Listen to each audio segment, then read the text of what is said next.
Hello, hello, hello. All right. So today we got a really special guest with us. We got JesseMorrell.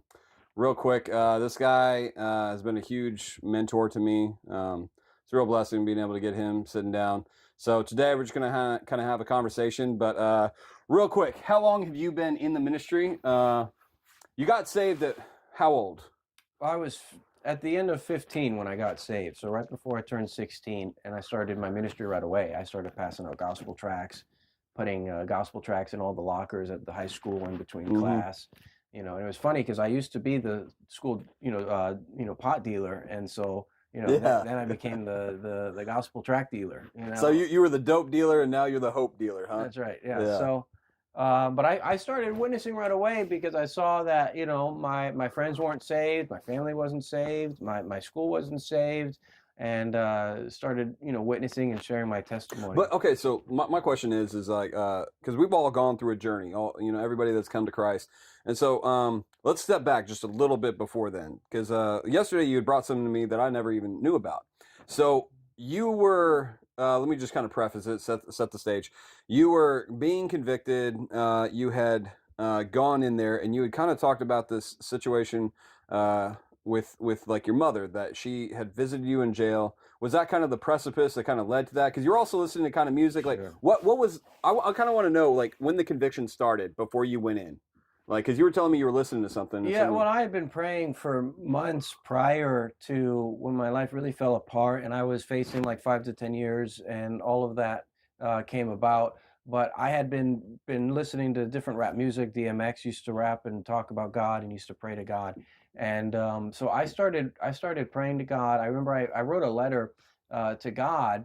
Asking him to take out these thoughts that I had, which were like Tupac and all these rappers. And you didn't even realize that at the time. You just knew you wanted these thoughts out of your head that you kept on thinking about. And that I was thinking wrong, and to give me the thoughts of Christ. But I didn't, at the time, had never read the Bible, so I didn't know the sermons of. And you said Jesus. so. Because God can use like ungodly means to bring us out of the darkness. Because there's some people that have voices, and so like you were telling me specifically, there was a song from DMX that was going off. I don't want to put you on the spot, but what were some of those lyrics that really stood out to you? There's a song called "The Convo" where he has this conversation with God, and there's no cursing in that particular song. But I remember walking home. I'm 15 years old. And I was drunk and high coming home on the train tracks that led to my mom's apartment. Mm-hmm. And, and I was a very violent person. My knuckles were always broken, and I had this fresh scar on my neck. And like what cracks me up is nobody would think so, because, like when you look at you don't look that intimidating. But when you get up close, like you do see the scars and stuff like that. So it kind of cracks me up. Like, Paul, like nobody would see him as an intimidating figure. But Paul had some scars. And so... in listening to my headphones, there's a CD of DMX, Hell, It's Dark and Hell is Hot, and I just got it for Christmas. And that song, The Convo, came on, where he has this conversation with God, and he's just like, so now you mean to tell me that after all this time, it was you that kept the dog from going out of his mind?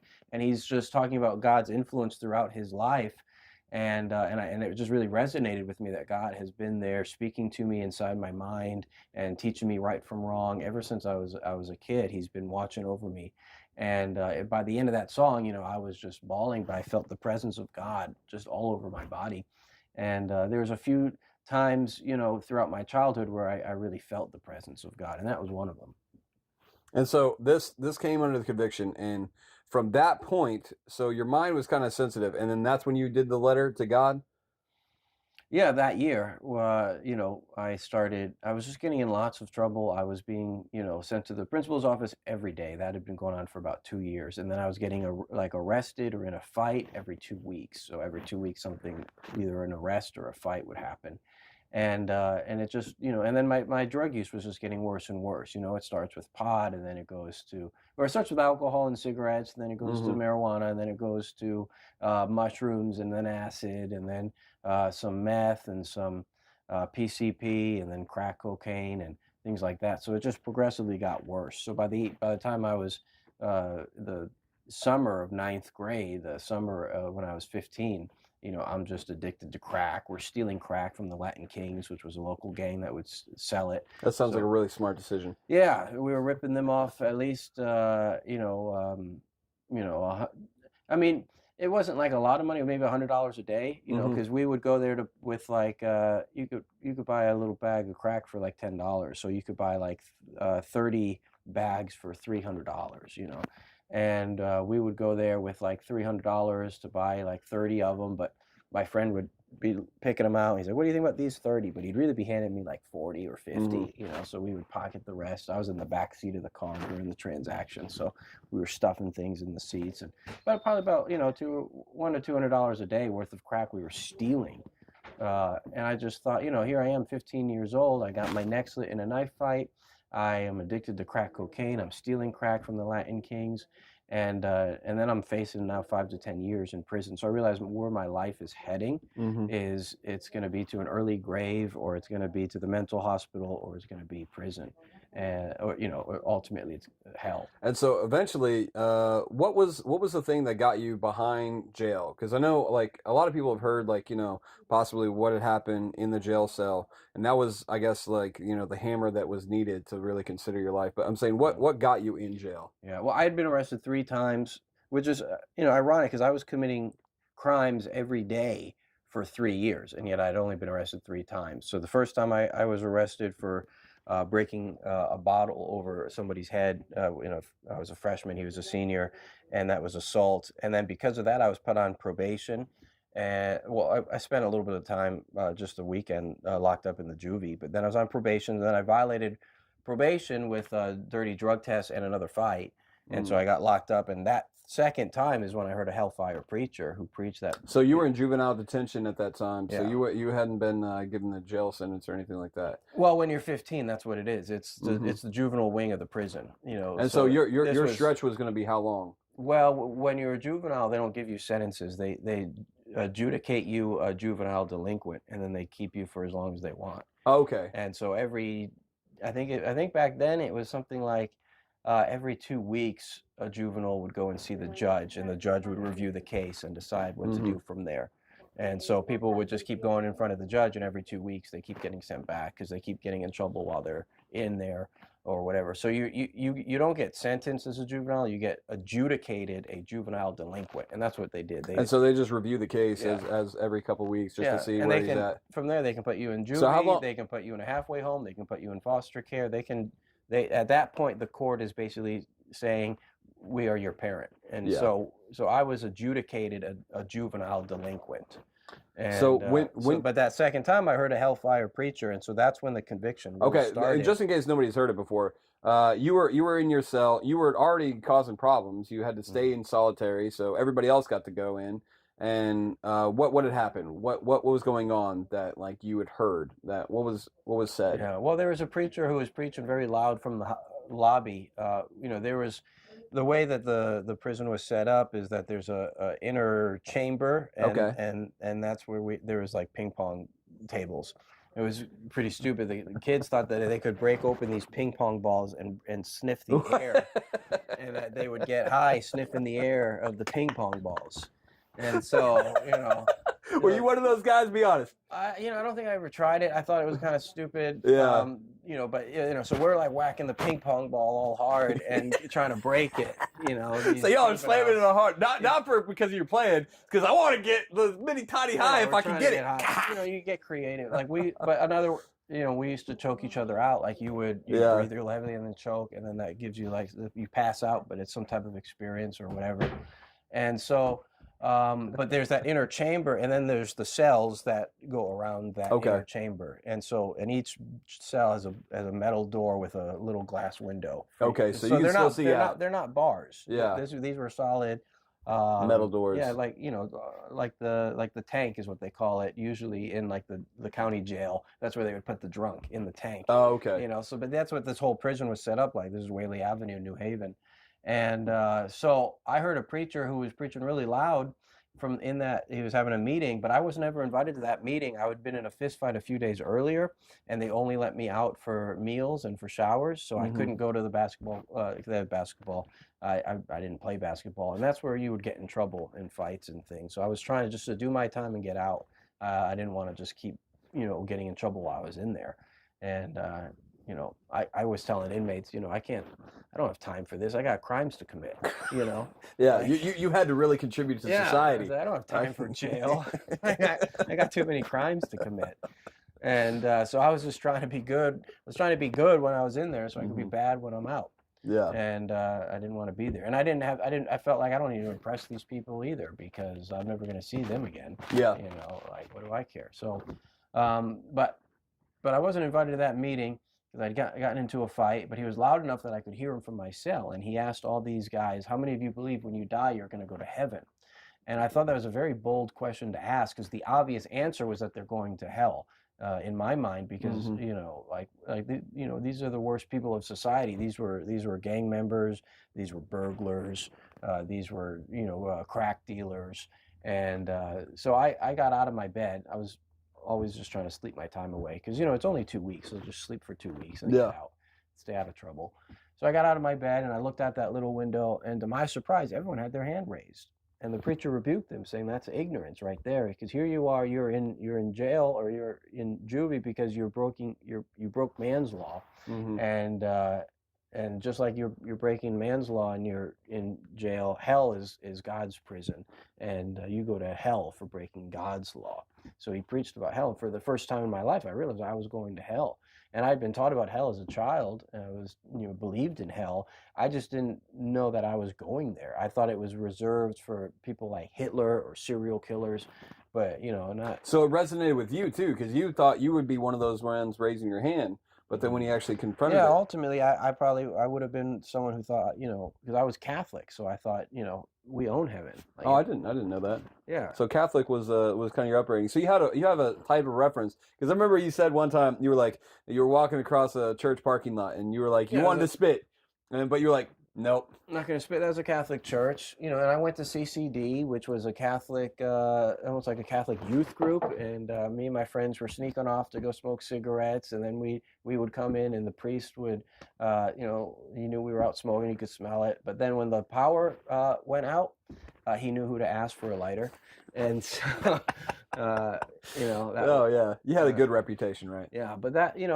we went to Mass and we went to Easter and Christmas Mass, but that was about it. And it was actually when I was a kid, I told my mom, I want to go. We're gonna go to church for Christmas Eve, and otherwise we wouldn't have gone. If I had an interest in the things of God ever since I was young, and there was a seed there, and I believed in hell. I believed in the Bible, but I hadn't read it.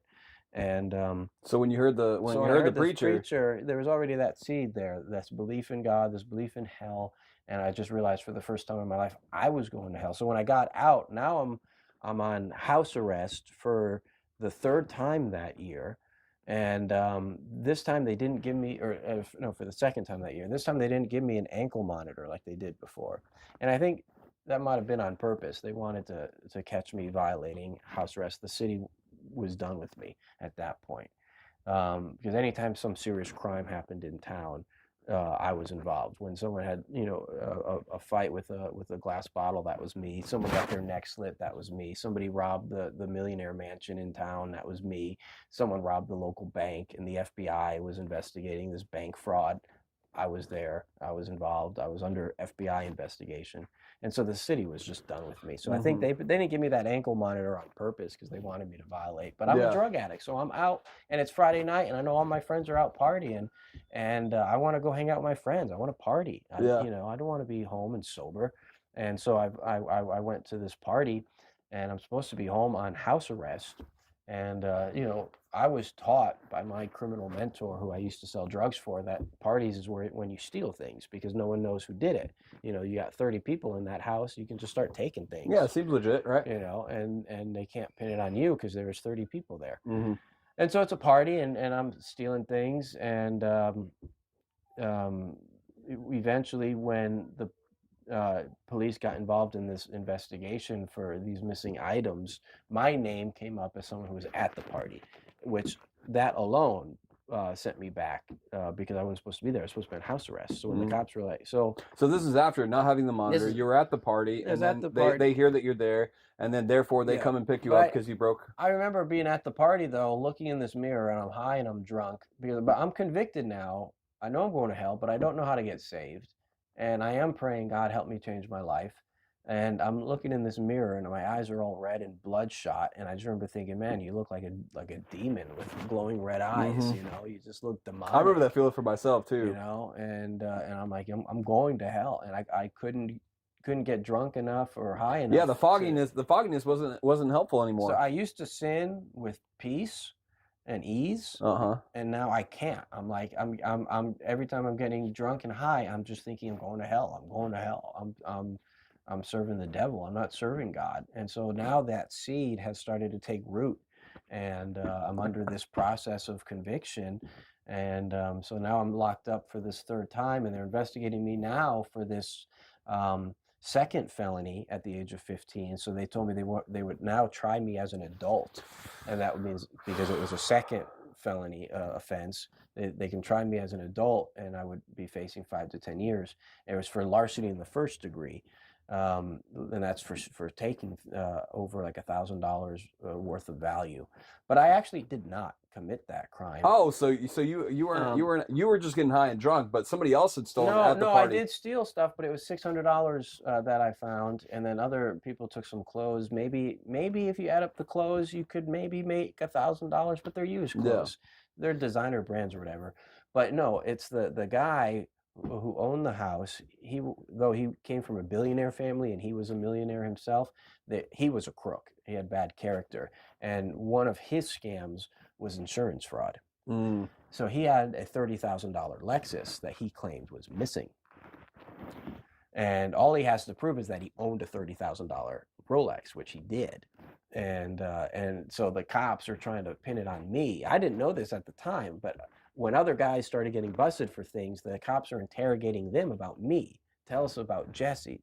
Have you ever seen him with a Rolex? So they're trying to pin. They just really want you out. They don't want to deal with you anymore. Oh yeah, I had a rookie cop told me after I got saved that when he was a rookie on the force, they had like a board of all the drug dealers and criminals in town, and the ones to look out for. I was the worst. I was the number one that they were after, is what he told me. Because so now this Rolex is missing, but that I think was an actual. I'm convinced now that the Rolex was never stolen by anyone. But a friend called me up after he got busted for something, and he's like, "Jess, tell me about this Rolex." And I knew the cops were on the line because this guy never called me, and he was always getting in trouble himself. And that was the first I ever heard about it. I was like, I don't know what you're talking about. He's like, come on, nothing happens without you knowing about it. And I was like, that's how I know the cops were writing the script, because we don't talk like that. And that's not true. He wouldn't think that. Why would you ask another criminal, like, oh, tell me something that you did? Like, yeah, why would you? And he told me, I just came from the police station and they were asking me about this Rolex. Tell me about it. And I'm like, I never heard about it. But that Rolex did exist. It just wasn't stolen. His son inherited it. Oh, yeah? Yeah. So they found out later on there was insurance fraud? No, but I did, because his son just claimed it as he threw it out after a flood at his mansion, but apparently he still has it. Like, who throws away a Rolex with diamonds and these things? And they busted the son now for insurance fraud, and that's when I realized that this insurance fraud, it's a white collar crime that family apparently has been doing, because I don't think anybody ever found a Rolex. Not to my knowledge. It's possible someone else at the party found a Rolex and took it, but they were trying to pin that on me. Anyways, so they were trying to get me for larceny in the first degree. I was under investigation for that. And so you broke parole. They're bringing you in. You don't know exactly what's going on. I was on broke house arrest, violated probation. They brought me back. And, so it wasn't parole. My probation officer told me that now they want to try me as an adult. There's this investigation. If I get convicted, it's 5 to 10 years. And so my life is really falling apart. But I had, during that second time I had been arrested, my probation officer looked at my record and said, you have 5 dirty drug tests here. Because she had just gotten my file. I was transferred from another probation officer. She's like, I can't believe this guy, your other probation officer, never violated you. And it's because I was going to my drug test high. I remember my mom would like be driving me and she'd look over in the car. She's like, "Are you high?" Mm-hmm. And I'm like, "No," but I thought I was passing because I was drinking a gallon of water before we went. So I thought I was watering it down enough. Yeah. And he wasn't violating me. And so I thought I was getting away with it. Apparently, I was just racking up violations. Unbeknownst to me, she's like, you have given us 5 dirty drug tests. Yeah. One of them with cocaine. She's like, do you have a, and I was like, cocaine? I don't do cocaine. And I was sincere because in my mind, I do crack. And I'm like, I'm not snorting cocaine. I'm smoking crack.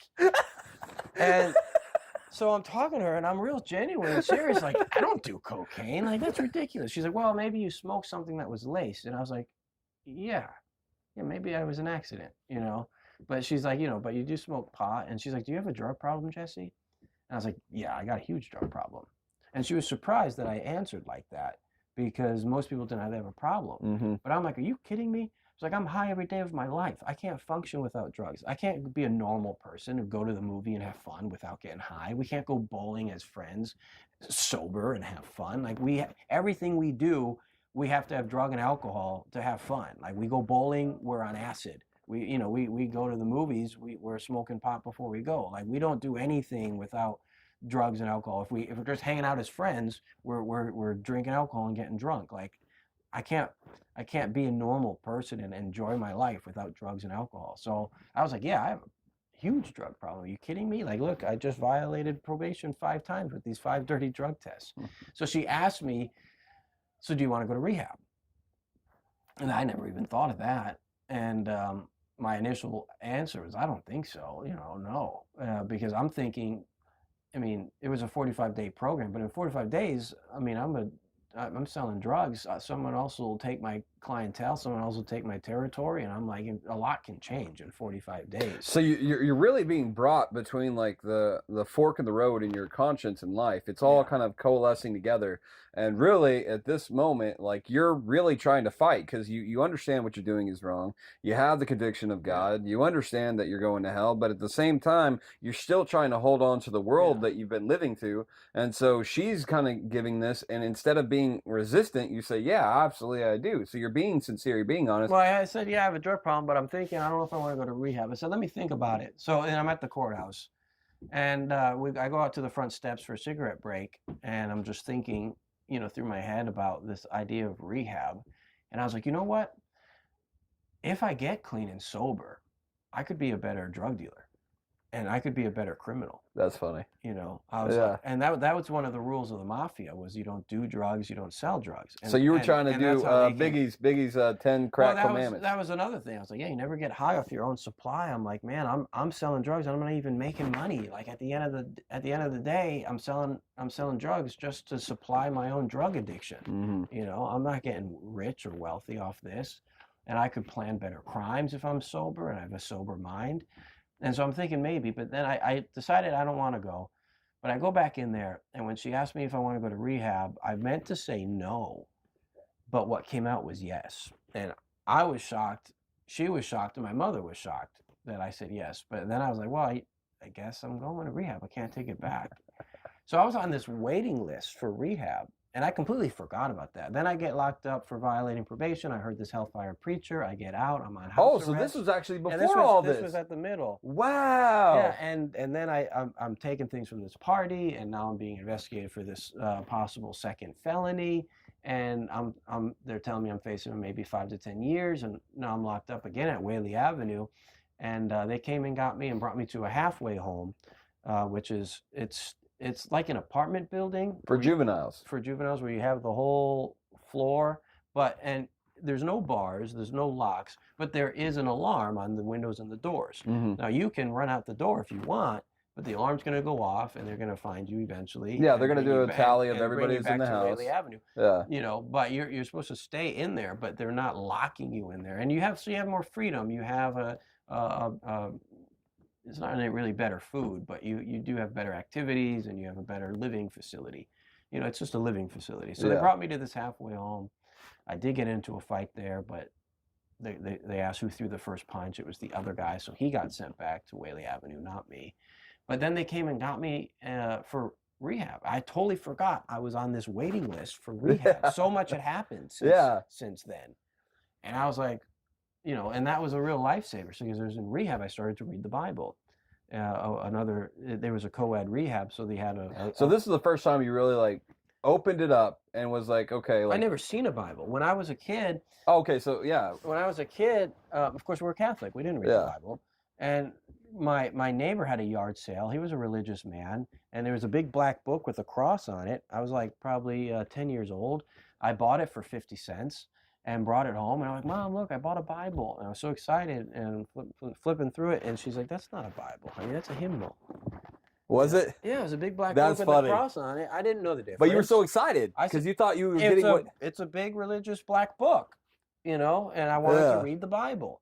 And she's like, that's a hymnal. So finally, when I'm 15 years old, I'm locked up in rehab, or I'm locked up in the system, and now I'm transferred to rehab. And there's a girl in the living room of the rehab reading a big black book.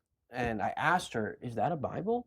Did you approach her because she was slightly attracted to you? I'm just kind of curious where your mind goes, No. No, so the whole interest... we never talked before, and she was shocked. So you just approached her because you saw her reading the Bible. Yeah, she was shocked that I would ask, and she didn't know if I was going to mock her or what. So she was kind of hesitant, I could tell. She was like, yeah. But you simply came over and you were like... Well, no, I was sitting on the other couch. I didn't come over. I just saw her reading a book over there. Hey, is that a Bible?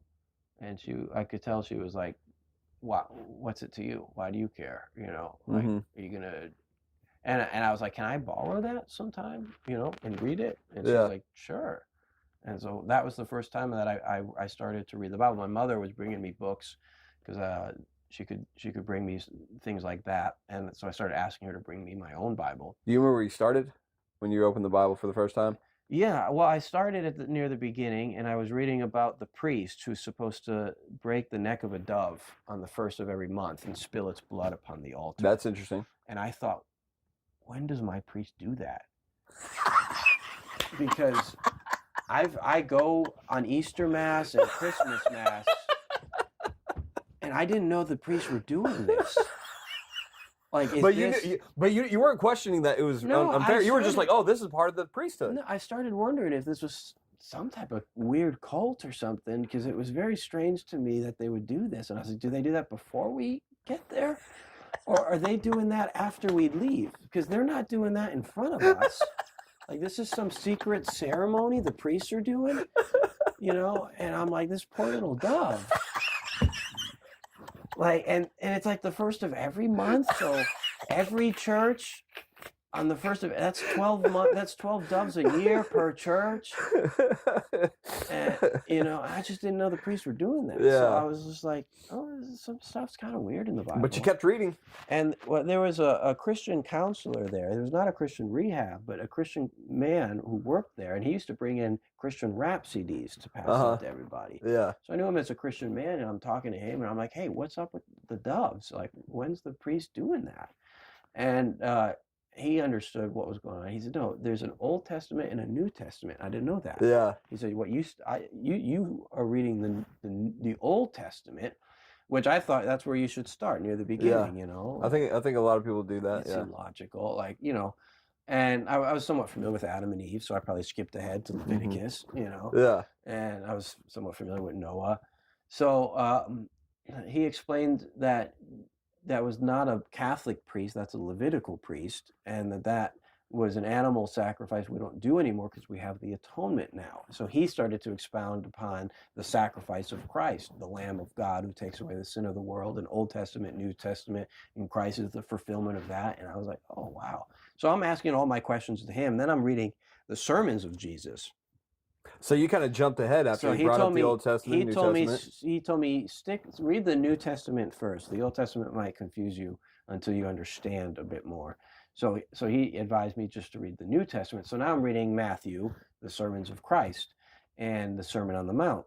And when Jesus said things like, love your enemies, to me, I had never heard that before. You know, like people, I think, take it for granted. They grew up in church, they grew up in youth group, and these are little Bible teachings you hear in Sunday school as kids. Love your enemies and bless those who curse you. But to me, I was like, who is this guy? Yeah, like because all the rappers you're telling is get yours, get mine. You know what I'm saying? Right. Go out, like I'm gonna take them out. Men are vindictive, men are violent, and so was I. And you know, my response was, you know, people say you have a natural response of fight or flight. Yeah. You know, and I never ran, so it was always fight. I did run once because the guy took out a baseball bat and I had nothing. So yeah, that was probably you know, the smarter choice. I wasn't gonna run. I was gonna fight him, but my friend was like, "No, let's go." And so I was always fight or flight, and now there's a third option of love your enemies. And so I knew what Jesus was preaching was not of man. It was, to me, totally out of this world. And if anything was the will of God or the teaching of God, this was God. Love your enemies. Like, that is godly.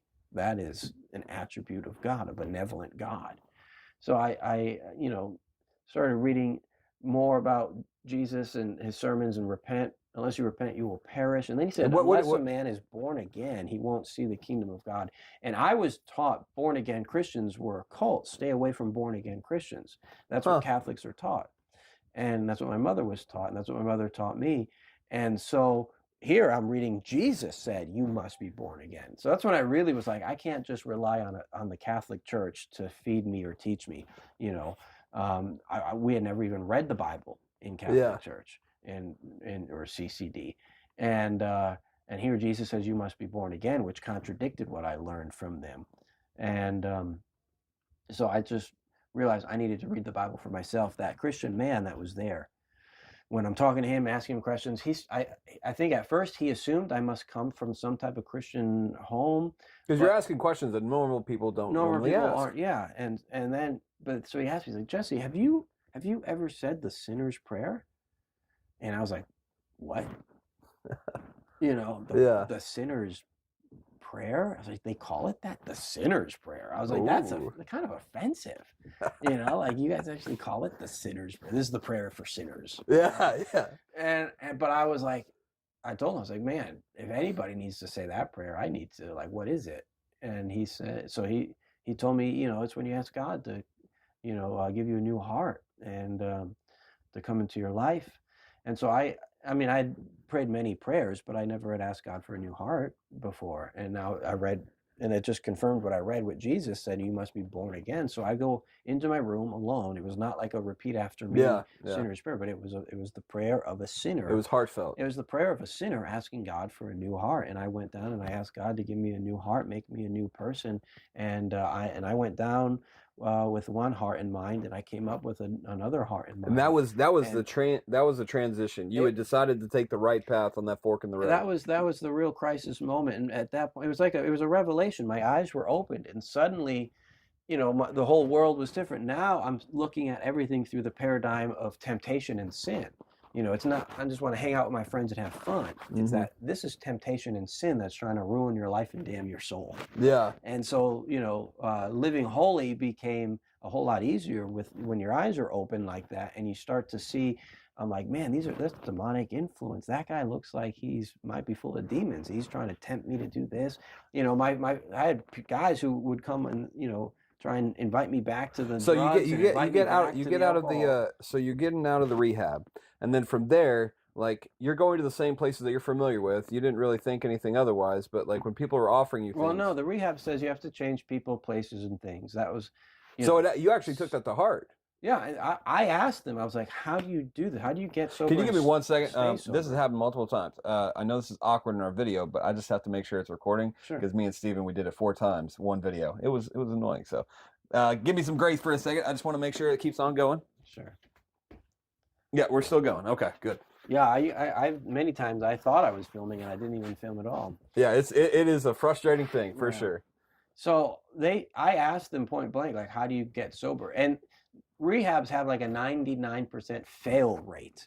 Wow. Secular ones, not the Christian ones. Yeah, because like obviously when you give them the wrong solution, you're only asking for them to make the same choices. I was like the first guy they had seen in years who wanted to get sober and stay sober. They told me that. So when you went down, everyone else is there because the court ordered it, or they're just their parents want them to get sober, but they don't. So before, were you like instigating them? Like, were you trying to like get out of them, hey, I want to be sober, before you went down in that prayer, or after? Well, the prayer? they during the interview they had to weed out, and they were like, why do you want to come here? They didn't. They were really suspicious. I could tell that they didn't. So the first time you were only doing it to make your business better. Originally, and so that's why I said yes. But by the time I was invited, or there's an open bed, and I was able to go and sit down for this interview with them, I genuinely wanted to get sober and change my life and serve God. At that point I already told God, even if I have to go to prison for 5 to 10 years, I can't live this way anymore. I'll serve you there. And man, so you really got a new heart. No, that was before I said the sinner's prayer. Okay. So but I was just like, I am tormenting my conscience. I'm under such heavy conviction. I'm ruining my life. I'm hurting my mother. I could see in her eyes and in her face the hurt that I'm bringing her. And I at that point, I can't live this way anymore. I don't know how to get sober. I don't know how to stay sober. I don't know how to stay out of trouble. I was still at that point getting into fights with other people, because I didn't know about loving your enemies or any other option. But I was just like, I can't live this way. And so I told God, even if I have to go to prison for 5 to 10 years, I'm gonna have to. I can't live this way for the next 10 years, And so what's interesting? So when I went to the rehab, I was at that. But the counselors told me after I got born again, they're like, "What happened to you?" They said, not to offend you, but when you first got here, it was like a dark presence about you. Yeah.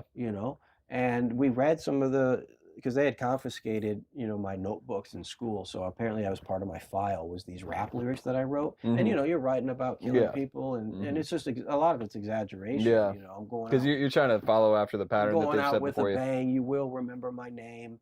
Oh, you still remember some of y'all rhymes? Yeah. When I reach my fame in this dirty game. Oh, see, he knows it. He knows it. And so they thought I was going to blow up the school or something. That's what they thought.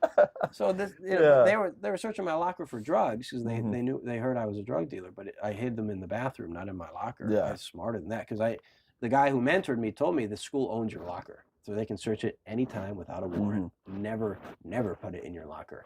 And so So you were a crafty individual even before you came to the understanding of truth. There's But you took them seriously, because I know a lot of dumb people, and I'm not. You're an idiot if you sell drugs. But what I'm saying is that and I used to tease the cops too. They arrested me, and I know they were searching the car for drugs. I couldn't find it anywhere, and they're searching and searching. They wanted to nab me for drugs. We had just gotten back from the inner city. And then I'm in the cell, and the cop, his name was Fountain, Officer Fountain. And I was like, hey, don't forget to check the belt. It's got a secret zipper.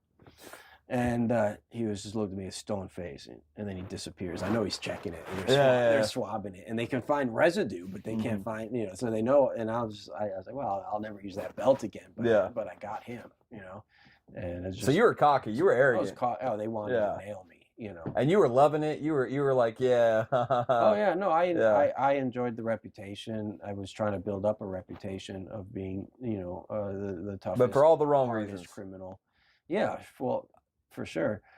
But I relished it. And so what they told me, they said, when you first came in, there was this dark presence about you, and we read some of your lyrics and they were disturbing. They said, but now it's like your eyes are glowing, your face is shining. Yeah. What happened to you? And I said, I was born again. And they're not Christian, but they're like, we believe you.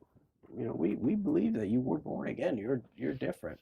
But yeah, like one time there was a new guard for the night shift at the rehab. And all the kids are running wild, because this newbie doesn't know how to control them. And it's like 2 o'clock in the morning, 3 o'clock in the morning. The guys are running over to the girls' quarters. The girls run over to the guys' quarters. But I'm just trying to sleep. And apparently they woke me up. I don't remember this. I wasn't conscious, but I did something. And then the next day, we have a living room meeting, and you're supposed to share is there anything going on, anything that we need to talk about? It's just an open question. And so I thought it was my friend, and he raises his hand. He's like, yeah, we need to talk about Jesse's demons. And everyone's like, yep. What happened? What happened? And they're, because I don't know what happened the night before when they woke me up and they disturbed my sleep. I convinced them that I had demons. So you lashed out. You were crazy, huh? Yeah, I must have. And that's true when someone wakes me up when I'm sleeping. Not anymore. I don't know if you know, I put like some foundation for my wife because I got a black eye. I tried waking him up earlier this morning. Oh, I'm just messing with you. No, my wife has a story too, waking me up when we were younger and I didn't wake up. Well, because in my dreams, I'm dreaming. You didn't hit her. I just want to make sure that I used to. He my didn't mother hit her. He just got scared. Yeah. Right. I was startled, and it scared her. Because But back then, my mother told me I used to cry in my sleep, and she would hear me crying, and she would go to wake me up, and I would wake up swinging. I remember one night I woke up just startled from a dream, and I realized I've been punching the wall. And I broke the drywall because I would swing and fight in my As a sleep child, you were deeply disturbed. Because someone slipped my neck and they were so I'm dreaming about people trying to kill me and I'm fighting in my dreams and so I was disturbed and kind of like a wicked man just doesn't have rest or peace. That's right. I didn't have any peace and rest, and so. But he told me, he's like, yeah, he told the group, we need to talk about Jesse's demons. Yeah, and I remember overhearing someone once, and these are tough kids. You got black kids, Hispanic kids, rough kids, and I'm just supposed to be the white guy, and they're not used to white kids. They're not used to white kids. You're usually thinking he's a tame. They like white guys in multiple groups. They'll say he's the crazy one, but he's harmless, but he's a crazy. Yeah, one. They're not used to white guys being tough guys. And but I overheard them in the bathroom. These boys were like, "Who do you think the toughest guy in here is?" And they're like, and they didn't know you were in there. And one like Hispanic kid was like, "Oh, it's me." And everyone's like, "No, it's not you. It's Jesse." They're like, and he's like, "Why?" He's like, "Have you seen his knuckles?" Because back then my knuckles were always swollen. Yeah. Because they never gave them time to heal, but they looked big and bulgy and broken. Literally, my bones were. One time, I broke my knuckle so bad it had like a big crater in the middle of it. Like I could put my finger in it, and I had to get into another fight and break it again, just so it could heal better. And it healed better the second second break. But I never broke my hand. Usually people would fight and they don't know how to punch, and they punch with these two knuckles, they break their whole hand. Yeah. I knew to punch with these two knuckles. I had some martial arts training, and but you punch so hard you still break the knuckle. Was it from the Bruce Lee movies? I got some martial arts training from them too. Yeah. No. I was trained by a world champion. His name was Ralph Bergamo, and he learned how to fight in Korea. He said, that's jungle fighting where you kill. It's warfare, and so every sequence of fighting that he taught us ended up with you snapping somebody's neck or gouging out their eyes. Like, it was vicious, and he always used to tell us. And so he taught kids. Like, never used. Yeah, I know he's teaching 13, 14-year-old kids, but he's like, never use this stuff. And if you ever get into a fight on the street and you use this, and the cops come asking me questions, you were never my student. I don't even know who you are. But this is self-defense if someone's trying to kill you. Yeah. So he taught it to us. And so I never gouged out somebody's eye or broke their neck. But like basic maneuvers of how to use your hands was a little bit better than most of the kids just act off of passion. I had an intelligent way of selling drugs. I had, and I had an intelligent way of fighting. But the whole time, it's through the idiocy. So if the guy was bigger than me, I'd use a glass bottle or a weapon. One time we were sitting in a room that had multiple chairs, and there's this kid. I was the freshman who would fight seniors, and they were much bigger than me. But I was like, if I just pull his chair back and cock it back on that leg, then I can get him in a headlock and throw him in that crack, and then just start pounding on him, and he can't move. And so, it was an intelligent, thought out. And I remember when I was locked up, one of the guards, when we were at the basketball courts, and I said, I want to go back to my cell. So she's walking me back to the cell, and she's like, I know what you're doing. You're trying to stay out of trouble. You're trying. Oh, they could recognize that. And they knew right away. They're like, nobody asks to go back to their cell. Yeah. They're like, you're intelligent. But they see my record. I'm a violent drug dealer. They're like, this guy's breaking bottles over people's heads. He's selling drugs. The FBI's investigating him for bank fraud. They're like, you're like the most serious criminal in this juvenile center. No one else has any of these types of violations. Because usually it's like a dime bag or something like they maybe robbed somebody for a moment, right? But nothing was consecutive. I was making a career out of crime. Other kids were just getting busted for goofing off and being dumb. Yeah. I was making a career, and that was my aspiration in life, was to be a career criminal. And but she said, you're the type of criminal I'm afraid of. This is what she told me. She said, because you are, what's it called? The difference between manslaughter, like accidental manslaughter, involuntary manslaughter, and murder is calculation. That you are calculated. This was premeditated. That's the word. Why are you staring at me so harshly? That's the when word. You're saying premeditated. Premeditated. And so, I was a premeditated criminal. That was the difference. Other kids were not premeditated criminals, And where was I going with that? But anyways, back to the rehab, changing people, places, and things. That's what I asked them. How do you actually get sober and stay sober? And they said, you have to change people, places, and things. So after the 45-day program, I said, the first thing I'm doing when I get out is go to an NA meeting. That was Narcotics Anonymous. So you were intentional even after without like I was the push or something like that. You were serious. Oh, no, at that point I had said the sinner's prayer and I was reading the Bible and I told God, I'm like, I had been listening to rap music to learn my philosophy of life. And you weren't even aware of it. I was listening to rap music and I was quoting rap lyrics like they were scriptures. That was the type of person I was. And to me, because those are the people you looked up to. Right. They were the figure that had authority, and you wanted to implement what you saw as the right way to go in the sphere that you were living. But now you were showing something that was better, and you knew that it was disgusting, that lifestyle. And so now you saw Christ, and so you were going forward from there. I told God, I'm going to read the sermons of Jesus and just dedicate my life to following him and obeying him. I'm going to obey whatever I read. I'm going to just do whatever he says.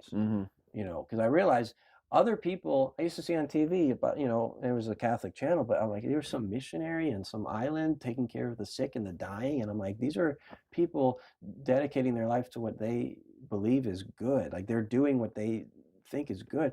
But me, I'm doing what I know is wrong. For your own, I know it's wrong. Entertainment and enjoyment. Yeah, and I'm dedicating my life to trying to make a career out of things that I know are wrong, and so I went from the dark side to the light, to now I'm dedicating my life to everything I know is good, to do everything that I know is good. So the first thing I did when I got out was go to NA.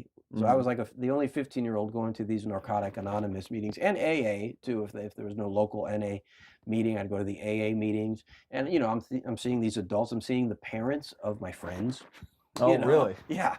And they're and it's supposed to be anonymous. So now they're embarrassed. They're like that's my son's friend. Were they saying that out loud, or were they kind of keeping it to themselves? I saw like the wife. I was seeing people's wives and girlfriends, but they're in their 30s and 40s. They're adults. And now I'm the 15-year-old, but I was serious about, getting sober and staying sober. And I would go to these meetings and share. And I had the responsibility to make the coffee. You're supposed to get responsibilities within the meeting too. So I signed up to be the coffee maker. You have to show up early and make coffee. It's a serious responsibility for these drug addicts. Yeah, they need their caffeine. Oh, yeah. And then, but the first thing I said I'm going to do is when I get out after 45 days, we're going to go to an NA meeting. No, I think we're going to go to church first. I said I'm getting out on a Sunday, so I'm going to go to church. And it was okay. And went to went to the counselor's church that was counseling me there at the rehab, and he was a black guy, and so it was a black church. And I'd gone to Catholic mass. This was my first time going to a charismatic, real passionate, real, loud, dancing. Oh yeah, they were dancing, they were running around. They got like tambourines, and I was just like, I never seen anything. I mean, it was a party, like church. They were happy, they were joyful. It was a celebration. Yeah, and you'd only been used to like. All I knew was that's right. Yeah, that's right. All I knew was Catholic ceremony. And so I like. And then you're like, woo! Yeah. Glory! That's right. It's yeah. Totally different. But, we were there, and then after about an hour, my mom's like, "How long are we gonna stay here?" She was getting uncomfortable. Well, she said, Yeah. no, she's like, these guys go for like 3 hours. Yeah, I was yeah. like, do they really? Yeah. But you were happy about it. You were like, okay. I was like, well, we can leave at noon, and then we go to this NA meeting. So that was day one. Yeah. Once I get out, I'm going to church, then I'm going to NA, and then I was going to go to school and stay away from the parties. Yeah, that was the main thing. But then you would stumble across certain individuals, certain people, and when they saw you, they're like, "Hey, Jesse," and they're seeing a guy that's not even there anymore. Yeah, that's right. People would talk to me, old friends, and I could tell that they had no comprehension that I was born again. Like they're trying to talk to me like I was still the old man. Yeah, But you're not cussing. You're not saying. Right, you're keeping your speech. That's right. And now, And, well, how did that awkward feeling? Because there was probably like a friend or two. Because I can remember me when that happened. Like you probably had one encounter that kind of stands out above the rest. Yeah. Like, well, it was weird that somehow I realized my friends knew more than I thought they knew. I thought they were like me, that they were ignorant of God, never read the Bible, and didn't know anything about born again Christianity. Yeah.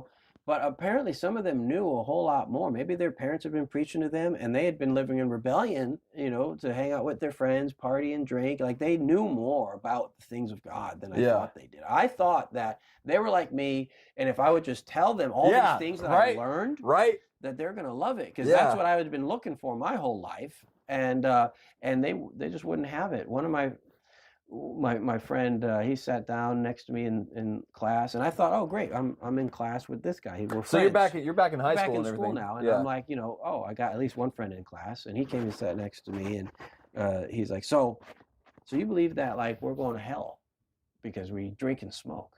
And I was just like, how do you know that? Because I didn't say that, but I was like, yeah, that's what I believe. And he was like, man, I liked you better when you were a crackhead. That's what he said.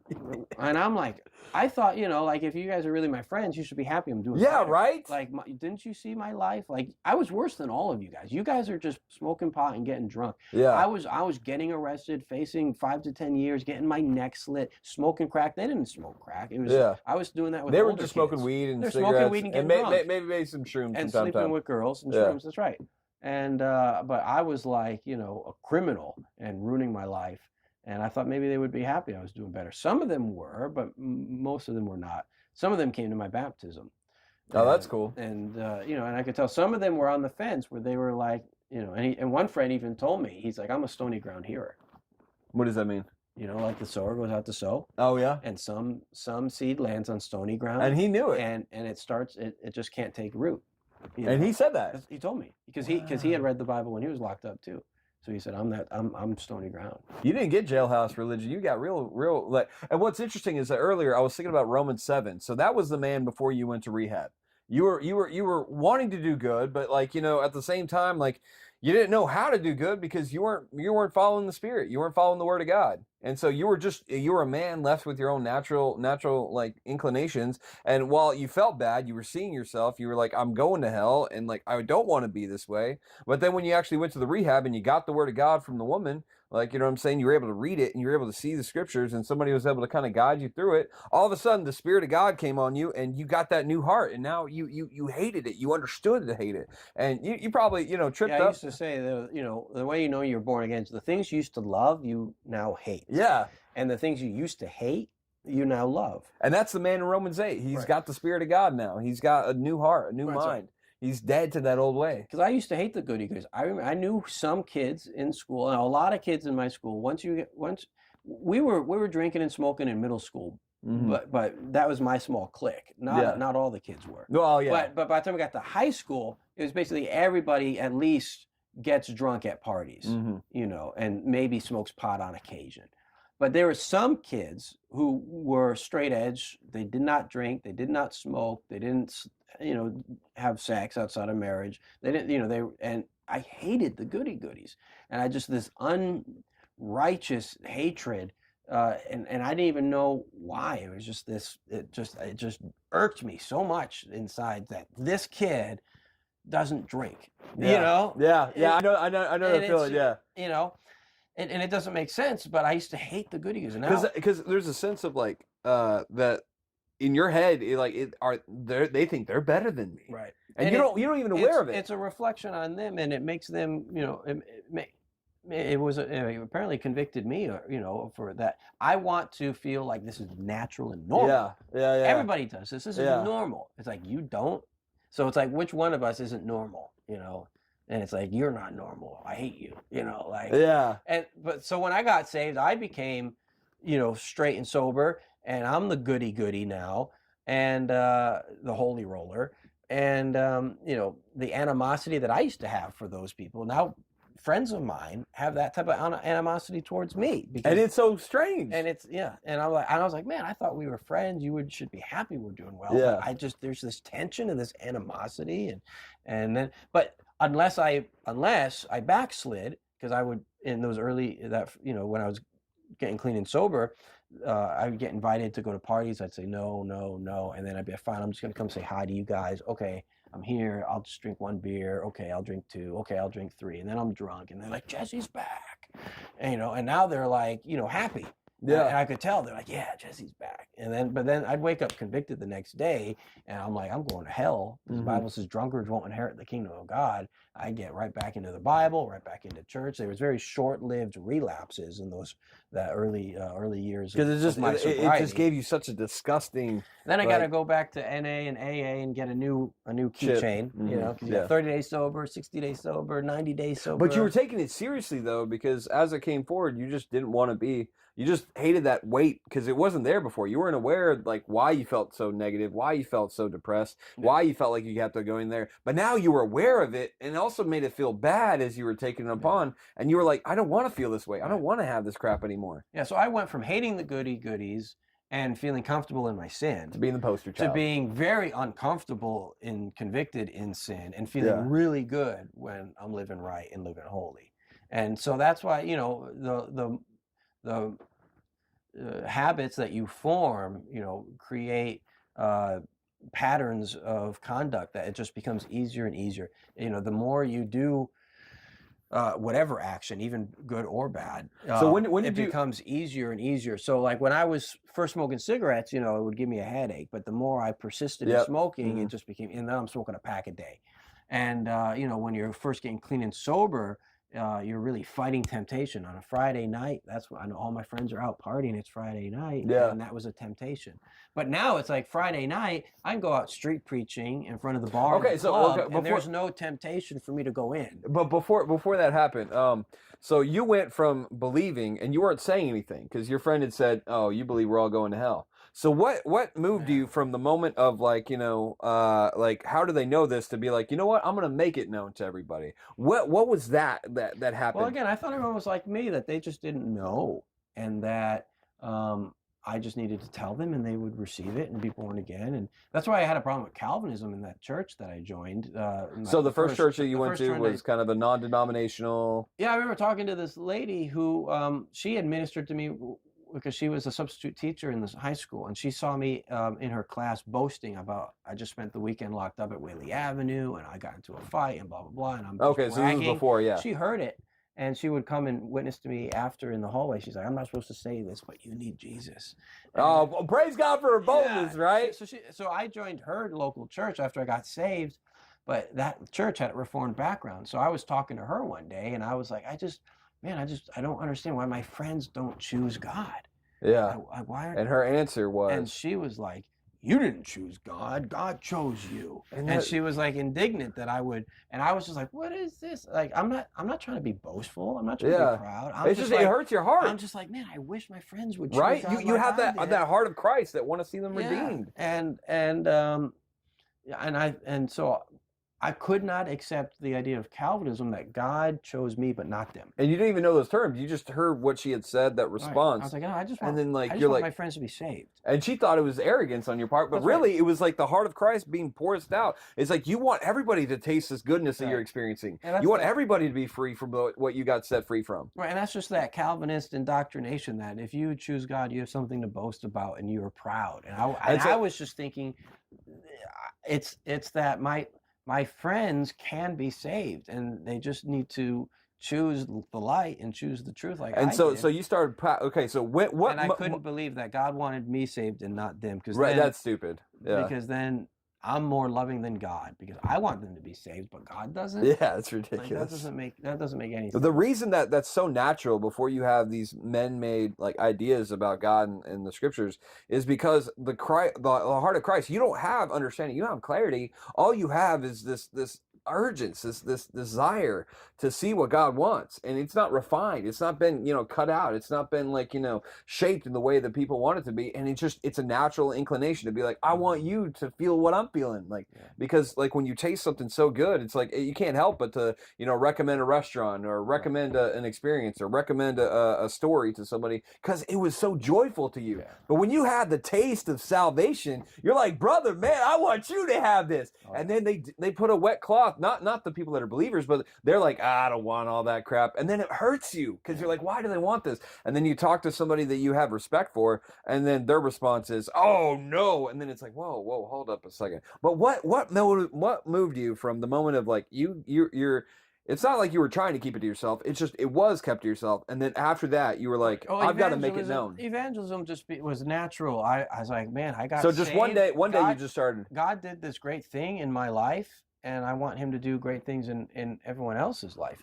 Like again, I thought they were ignorant, and they just needed to know. I had an older friend too. He had already gone off to college, and he came back for vacation, and he heard Jesse was different. Mm-hmm. And he really liked me. He used to come pick me up at the middle school when he was a senior in high school. And so I didn't have to ride the little yellow school bus home. I had a senior from high school picking me up. Is there a real reason why there was a little yellow Well, it wasn't bus? That little, but okay. All right, buddy. It wasn't the handicap bus, but I was like, I didn't want to ride the bus home, and that wasn't cool. I had a senior picking me up, and he was like, "Man, you're the coolest kid in middle school," and I'm selling pot to him, and we're smoking. Oh yeah, you are the coolest one when you're doing that. And he's like, "I can't believe this. You're a cool little 8th grader, and we're just partying and drinking together, and then he goes off to college, and he comes back, and he finds out Jesse's different. And so he comes knocking on my front door, and he's like, I heard that something happened to you. And he went down to Florida to college, and he saw so he says,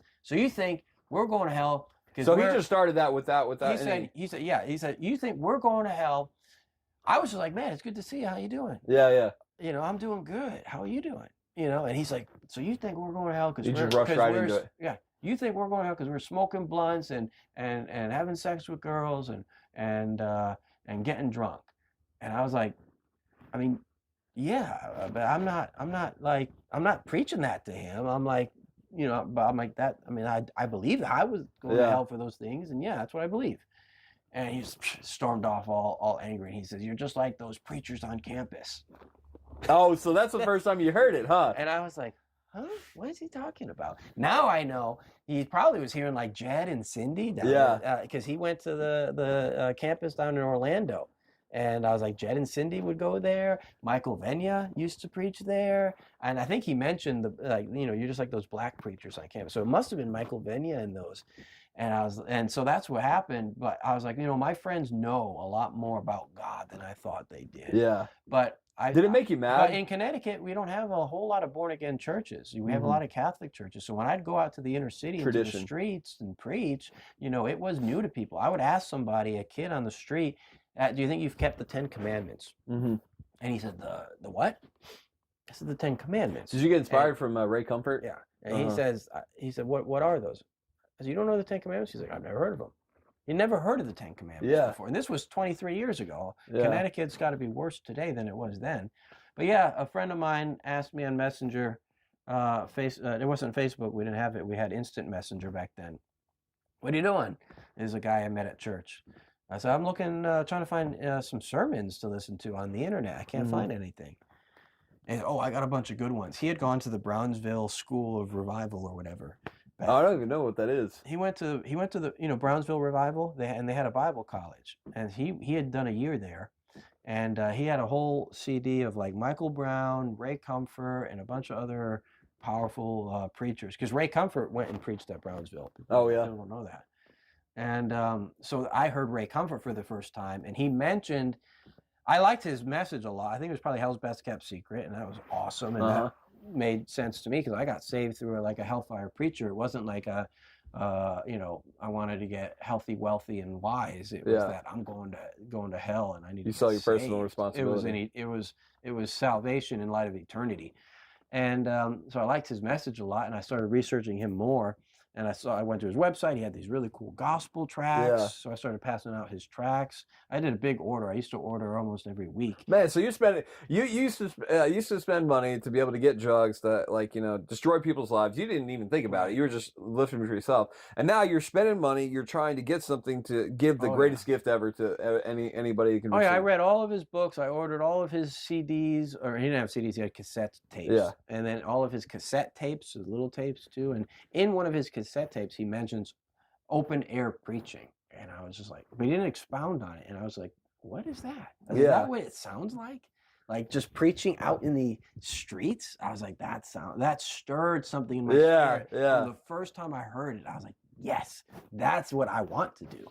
I just didn't know if anyone ever does that. Like, was like, it resonated with the passion in my spirit of just standing up and preaching. Yeah. And I remember talking to a lady from church once. I was like, man, I wish, like, do you think anybody ever, like, just travels, like, from town to town, city to city, just preaching? Like, I would like just get an RV and just travel and live on the road and preach.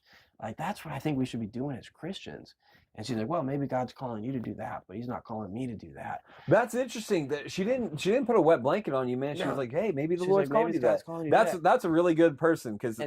I searched the internet for open air preachers and I find John Duncan, and he preached all over the campuses in the 90s. I had a map of the U.S. You could click on the state. It would open it up and it'd show you all the campuses in that state that he's preached on. You click on it and it shows you all the pictures from that campus. So we had this awesome photo gallery, and he's just standing up in the middle of a campus on a bench and got like 300 students just listening to him. And I was like, that's awesome. And I called him up and I was like, man, and I told him about, like, I just want to want to buy an RV and travel and preach everywhere. And he's like, man, you're describing my life. Yeah. So God connected me with the right people at the right time. And so he like, what's really great is that he was accessible at the time. Like, there's a certain stance where you can't answer because you got family and friends and like that. Yeah. But he was willing to, like, take a random call stranger, and then you're like, hey man, I'm excited about, like, this is what and he would kind of mentor me over the phone and talk to me. I got to go visit him a few times in Georgia, and he had been mentored by Jim Gillis, who had been mentored by Jed Smock, who had been basically mentored by Holy Hubert. So there was this campus preacher lineage there, and I had seen Ray Comfort preach on campus, but it wasn't until I found these other campus preachers that I really saw the possibilities that you could just travel and preach on. So he made what was, like, possible, like, in a clear picture of what could be. Yeah, but I started street preaching because of Ray Comfort, and I would go out to the bus stops and go into the inner city, and then I started going out to the nightlife and preaching in front of the bars and preaching in front of the clubs.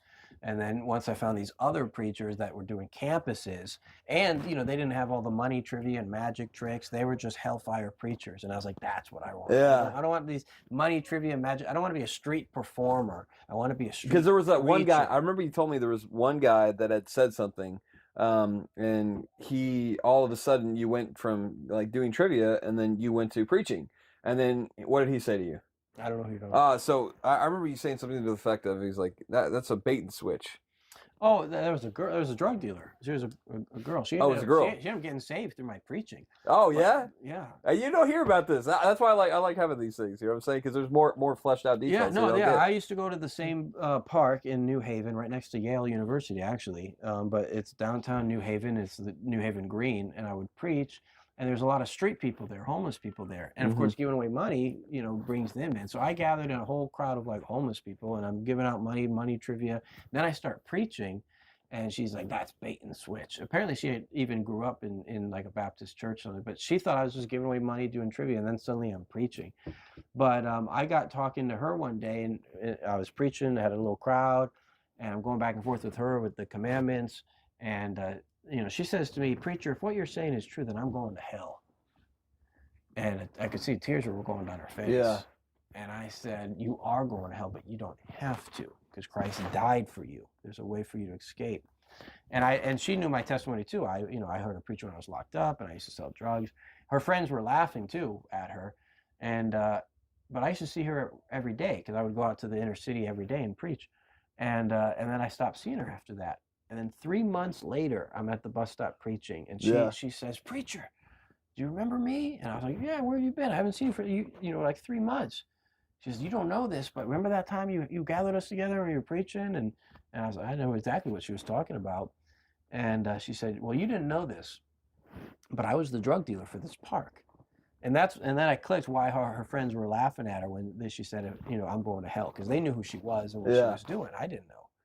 And she said, "Well, that night after you preached to us, I had all of my drugs stolen and all my money stolen at gunpoint." Yeah. And she thought, "I thought I was going to die. I thought he was going to pull the trigger. He put a gun in my face, and I thought God sent me a preacher. I didn't listen, and now I'm going to die and go to hell." Wow. And she said, "He stole all my money, took all my drugs, but he didn't kill me."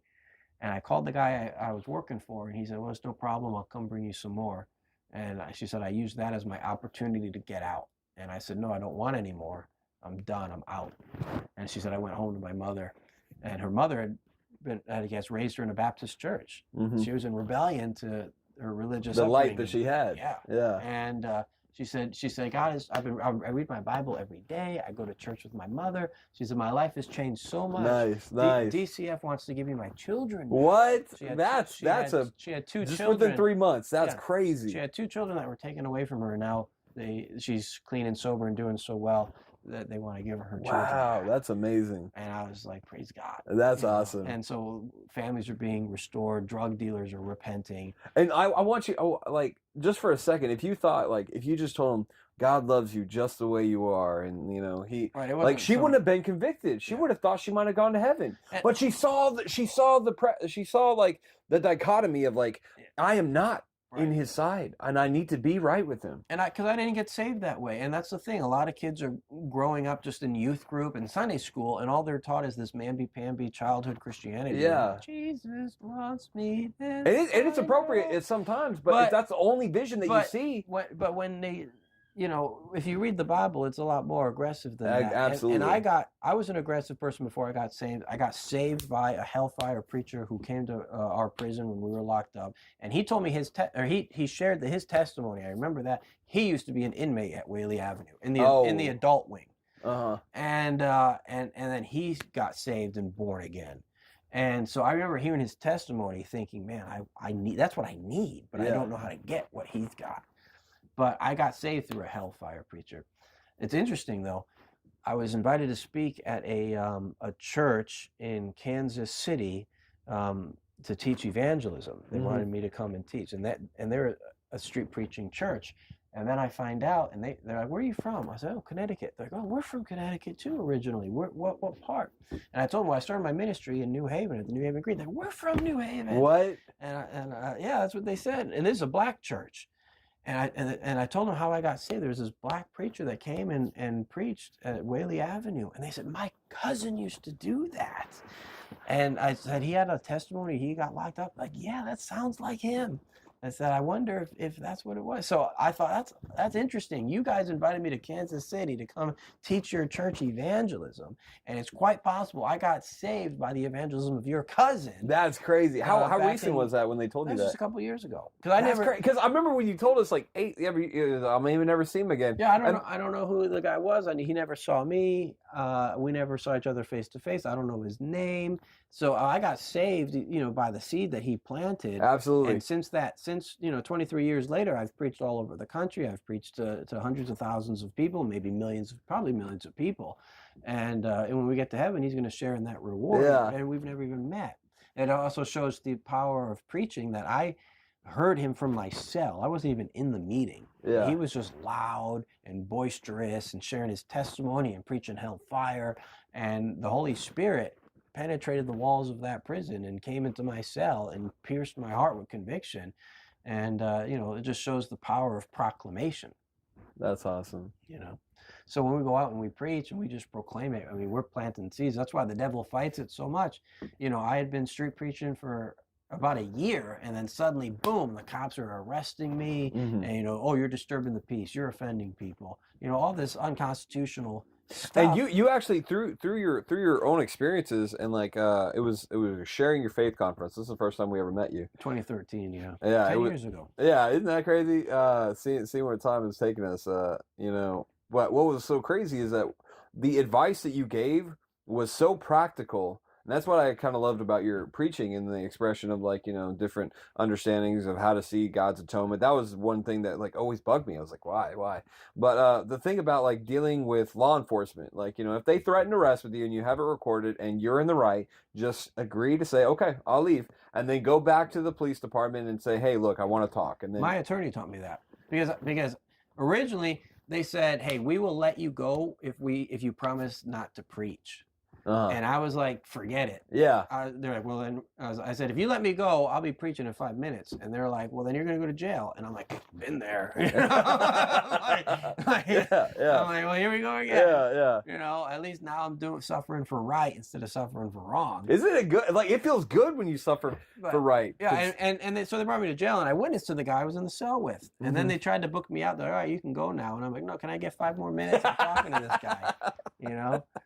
But originally I was like, fine, I'll just get arrested for Jesus. I don't care. I'll live my life like that. And this is before you had a wife. I said, I'll get arrested 1,000 times a day. Yeah. What do I care? And then, you know, the only difficulty was at the time I was working in different factories and I was like, if you know, I can't be locked up too long or I'll lose my job. Yeah. I was like, man, I wish I could just be like full time so that I could just get arrested every day and not care. You know? Yeah. You know? And then my attorney, Nate Kellum, with the Center of Religious Expression, told me you don't need to get arrested. In fact, it slows down the process because now you have criminal charges that you have to beat, and then we can file a lawsuit and protect your constitutional rights with the police department. And instead, if they threaten to arrest you, that's enough for us to now file a lawsuit against the police department and get an injunction against them so that you can preach without threat of arrest. Nice. And so, that is what I learned from you. Yeah, because so that's what he taught me. Yeah, one time I was they threatened arrest with me, and I had told him like, no, this is I'm exercising my First Amendment right, and you gave us cards that were really really handy, and he didn't want to see it. He didn't care. He's like, oh, I've been on the force for 20 years. Like this is disturbing the peace. Like I'm not here, and I'm like, okay, but like you're preventing me from being able to exercise my constitutional right. And he said, okay, look, if you go out and preach, we're going to arrest you. Yeah. And I said, well, okay, all right. So I'll be arrested if I exercise my First Amendment right on the public sidewalk. Yeah. And they said yes. So I said, okay, all right, we'll leave. Go home.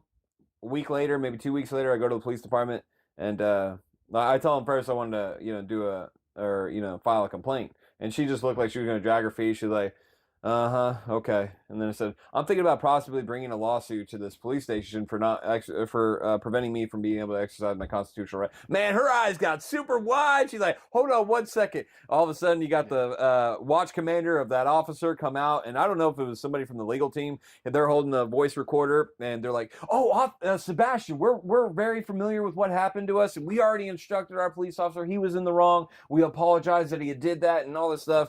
And then they were like, well, we did want to make sure that you understood it wasn't our officer that put you in the handcuffs. And I said, no, but it was your officer that threatened arrest if I continued. And they did not audibly answer because they were recording it on the voice recorder, and they just shook their head. And I was like, all I want to do is be able to exercise my right. And they were like, yeah, you won't have any problem again. Going out there, it was 200, 300 kids this time. You know what I'm saying? And but like your example helped. Like I can't like if guys don't have to be arrested if they just play it smart. And like, you know, what you were able to learn from him was able to be expressed in our lives. And honestly, at the time I was married, you know what I'm saying? And it would have been difficult, like being out of work for a time. Yeah. But okay, so this goes on. Now I am kind of curious. So I have one more question. I kind of want to transition to something else in a second. So was it Tennessee? What state was it that you got actually arrested that you had to take to court?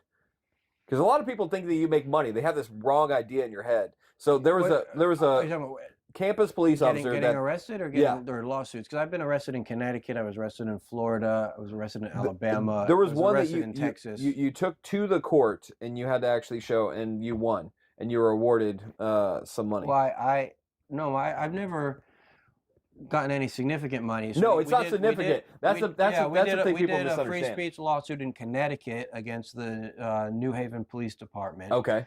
And my attorney's got like $25,000 attorney fees. Yeah, well, obviously, I got like $1 nominal damages. Yeah. We did also a lawsuit against the Hartford Police Department in Connecticut, and which is ironic because they used to arrest me because I was committing crimes, and now I'm suing them because they're violating my constitutional rights. It's like, what a mess, But and then so I had. But those two lawsuits in Connecticut, I think, were merged into one because it was Hartford Police Department, New Haven Police Department.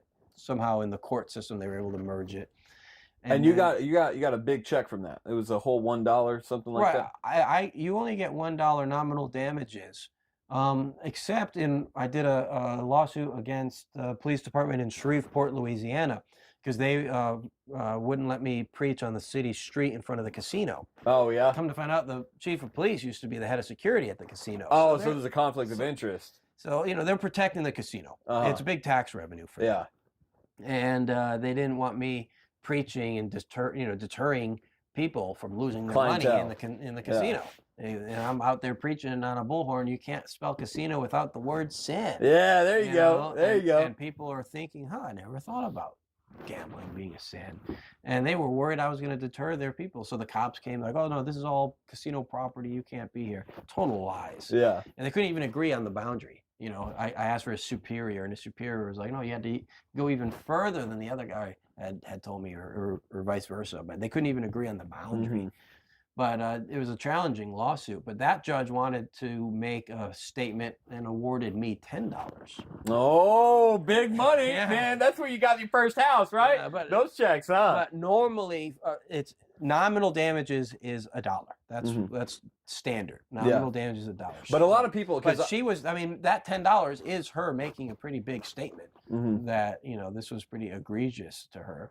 But what I find interesting is that I don't know why there's this stigma, but like a lot of open air preachers, especially like when I was going through California and they were going to different universities, they would accuse me. They're like, "Oh, you're just trying to get a lawsuit and make a lot of money." Because they do pay out a lot of money. If you take a campus or a police department to court and you sue them, they are going to be paying out tens of thousands of dollars. But that's not going to you. That's going to your attorney. And they think maybe you have some relationship with your attorney that they're going to funnel this money back to you or donate to your ministry or something, which doesn't happen. They're doing all the work. All you're there is just to be like, I want to exercise the right that we all have as this country. Right. They're putting in the hours, and they actually log how many hours they've put into this case, and they're getting reimbursed for the work that they're actually doing, for the hours that they put in. Yeah, it's all documented. And plus, if they gotta call anybody that's what is it? What do you call that? If they're calling anybody that's like a professional or something like that, or an expert opinion. Expert opinions, but they also, my attorneys are based out of Memphis, Tennessee, but if I'm doing a lawsuit in Connecticut, they find traveling costs. They got traveling costs, and they also try and find a local attorney who can help assist them with that court system and the local laws and things like that. Yeah, because they're not aware of the state, as in full rate. But, one time they wanted me to try and settle for just nominal damages and no money at all, and they're like, well, come on, you're not doing this for money, right? And I was like, yeah, but my attorneys need to get paid. Yeah, because it's fair to them, because they're working really hard to make sure that you have your rights, so they deserve to get paid, and they're doing work that's important for whether you're a Christian, whether you're not, it doesn't matter. Like, they're working to make sure that you can continue to exercise your right to communicate. And I told them I need these guys to be paid so that they can defend me the next time this happens somewhere else. Because all you're going to do is bully us the next time. And if this is the case, then you're going to be able to tell your guys back home, we got to win. And like, things won't change because they'll do the same thing again. So this time, at least you guys understand, hey, this feels uncomfortable for you guys. But hey, that $1 and $10, that $11, it was a good down payment on the first house. But if I type up a report that, hey, I went out preaching and they threatened me with arrest, or they arrested me, and I put that in my newsletter and my supporters see it, I get paid off that. And, and the God works all things for good. Because it's encouraging. And they found that out in that lawsuit. Like, so you did make money off that interaction. Like, you put that video on YouTube and made us look bad and asked for donations. And I was like, so what? So what? It's not like I'm making a whole lot of money off that either, But there's very few people that want to support street preachers. But my attorneys need to be well paid.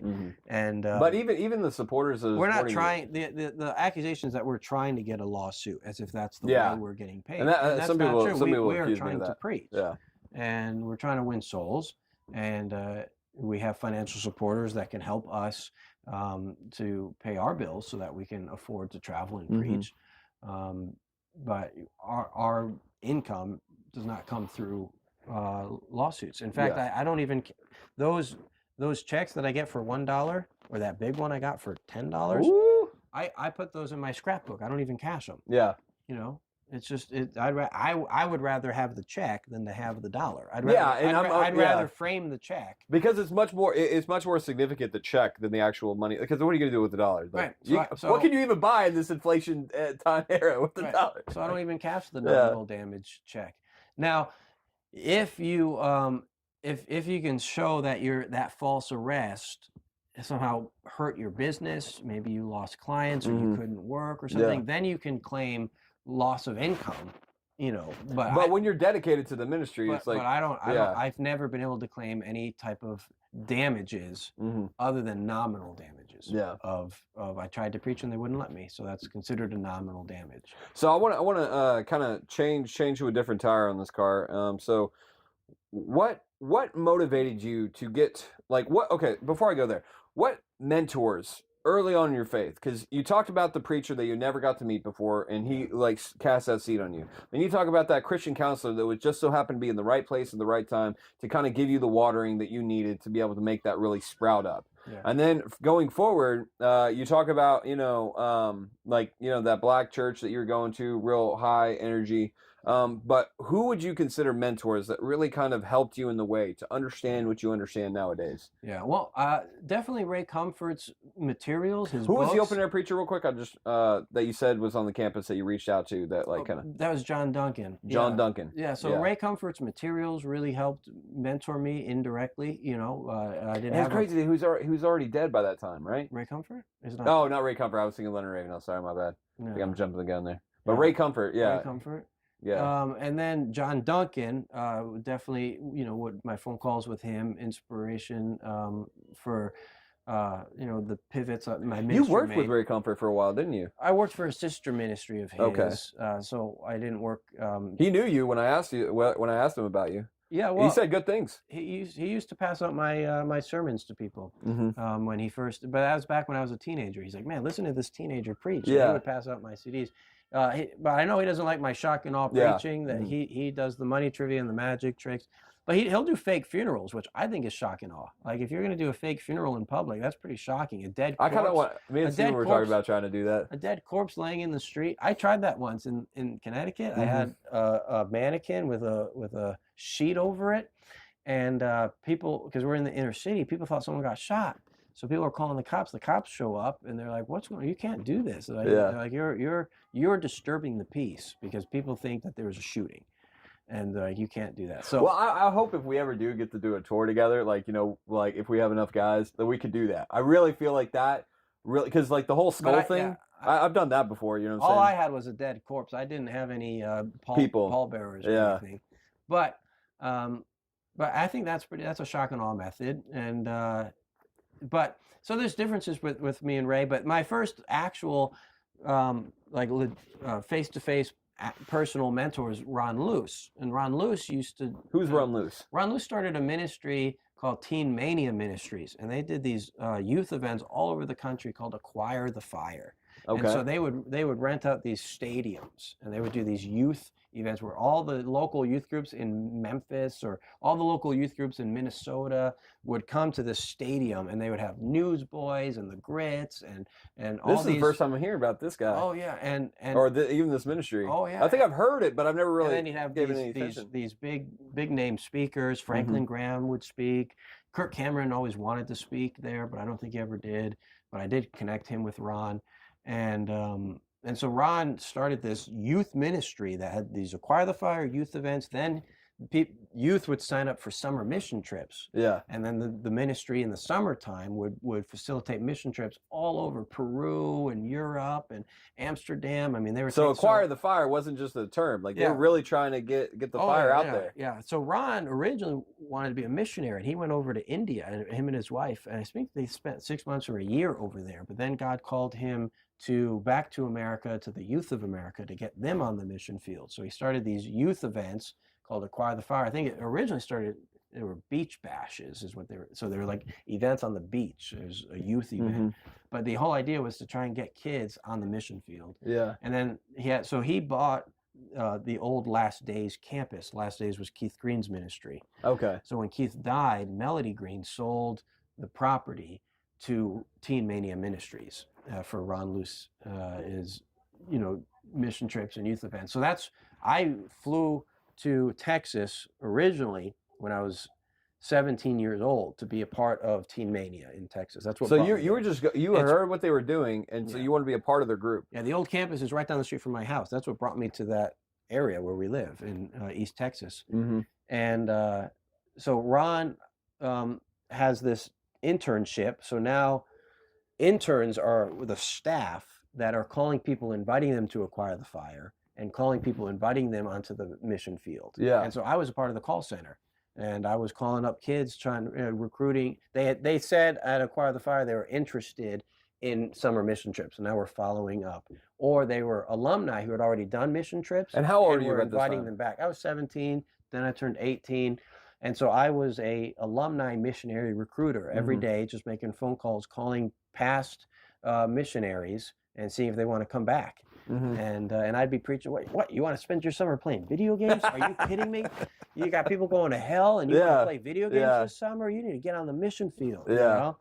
And especially that zeal of a youth, man. It doesn't burn. Right. It doesn't burn any brighter than that, man. They're like, what are you doing with your life? What is it like? It's a lot. So I did an internship, 1-year internship with them, and then I went back home for a year, and that was when I really started my street ministry. But okay, so then I got invited back for a second year to do a personal mentorship with Ron. That's how it started. He was the founder of the ministry.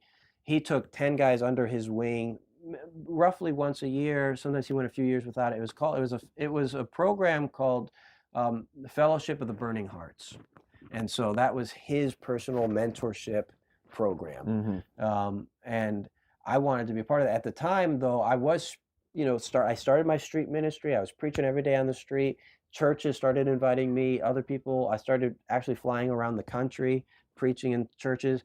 So they were like, why do you want to be a part of this, mentorship? It sounds like you're already doing it. Yeah. And I was like, I might be doing it, but that doesn't mean I know what I'm doing. Hey, that's humility right there. Yeah. And I was like, I want to I'm certainly, my ministry has never been as big as, Teen Mania Ministries. They were a multi-million-dollar ministry a year. Yeah. And they were huge. So and then people were actually involved trying to get things working. It was something that they were stretching out, and you saw the hearts of men, and you wanted to be a part of that, and you wanted to understand what was in mind? Did you want to try to replicate that, and you call people to? I mean, like these youth events. I mean, they had thousands of people. It was a stadium, of all. It was the biggest youth conference in the country. They were huge. Actually, I think Katy Perry, when she was a Christian musician, she did Acquire the Fires. That was like if you were a Christian musician, Acquire the Fire. Yeah, hopefully she comes back. Was the biggest stage you could get. But Ron took me under his wing for 1 year and had us read all these books. The first week of our mentorship was, okay, we're fasting for a week. So has it been the first time that you were serious about a week fast? Yeah, I had done 2-day fast because as an intern, you had to do fast for a day. I think we fasted one day out of every 2 weeks. Yeah. It was just required as part of the internship. And it helps with the grocery budget of the ministry. That's really where it came from. They're like, our budget allows us to eat. 1 day fasting. Our budget now allows us to eat well. Okay, we're good. Our budget does not allow you to eat 1 day out of every 2 weeks. But no, Ron is serious about fasting. He was real serious. He loved his favorite preacher, I think, was A.W. Tozer. He had a big quote from A.W. Tozer in his office. And so, our first week of that mentorship was you have to fast for 7 days, and we would meet every day and talk. And especially because there's men, so he's like, if you're struggling with like anything like lust, this is how you kill it. Just subject your body and control it and discipline it and starve it with fasting. And before you got to the mentorship, you had to read all of his books. So he's like, before the program even starts, every book Ron ever wrote, you need to read it. Otherwise, what's the point of the mentorship because you don't know where his mind, you don't know, and so Yeah. he's having to teach you from basics. Yeah, he doesn't want to teach you what he's already written in the books. So Yeah, I feel well unprepared for anybody. I think he probably wrote about 12 books at that point. So first you got to read 12 books, then you have that 7-day fast, and then it's a weekly meeting with Ron. So these guys, everybody involved is incredibly serious about getting to the next level as far as what it is that, you know, like trying to be sharpened. They're like, I want understanding. I want. Yeah. So everyone else in this program, I mean, these were like the directors of the ministry that were now, you know, being mentored by Ron. Other people people had a calling to preach. And of course, everyone wanted to be like an Acquire the Fire preacher. Everyone wanted the Acquire the Fire stage. Yeah, you know, and to be honest, it was kind of your. Well, everybody would like to speak. It's not a wrong thing. It's like your aspirations aren't bad if you're trying to look for the benefit of others, and that's actually a real consideration. It's only bad if that you're really just trying to propagate yourself just so people can recognize you, and that's where you shouldn't be. So it's not wrong. It's just interesting to see the aspirations as you're young coming into it. But so everyone else in this program had responsibilities in the ministry that were pretty big.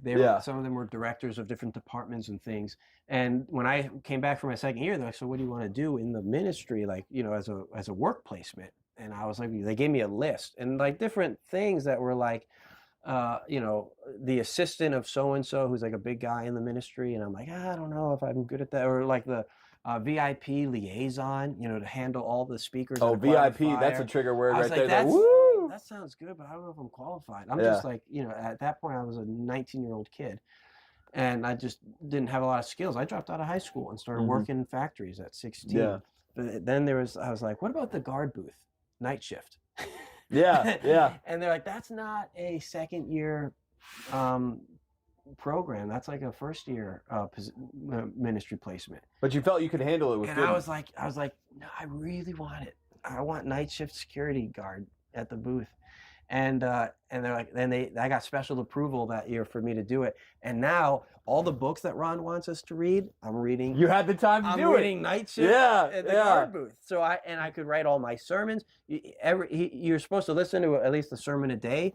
And he had a critique sheet. Like how was the opening? How was the closing? You know, like what did he do? Like, so you're learning the structure. Wow. You're learning the structure of a sermon. Yeah. And you're supposed to listen to one sermon every day from different speakers. Like who are the best speakers? So you listen to all these different. That's some good mentoring, really. To be honest with you. It was real good. So you're reading all these books that he's making you read. You're listening to all these sermons and writing a sermon critique sheet and analyzing the structure of a sermon. And I could do all that in my ministry placement.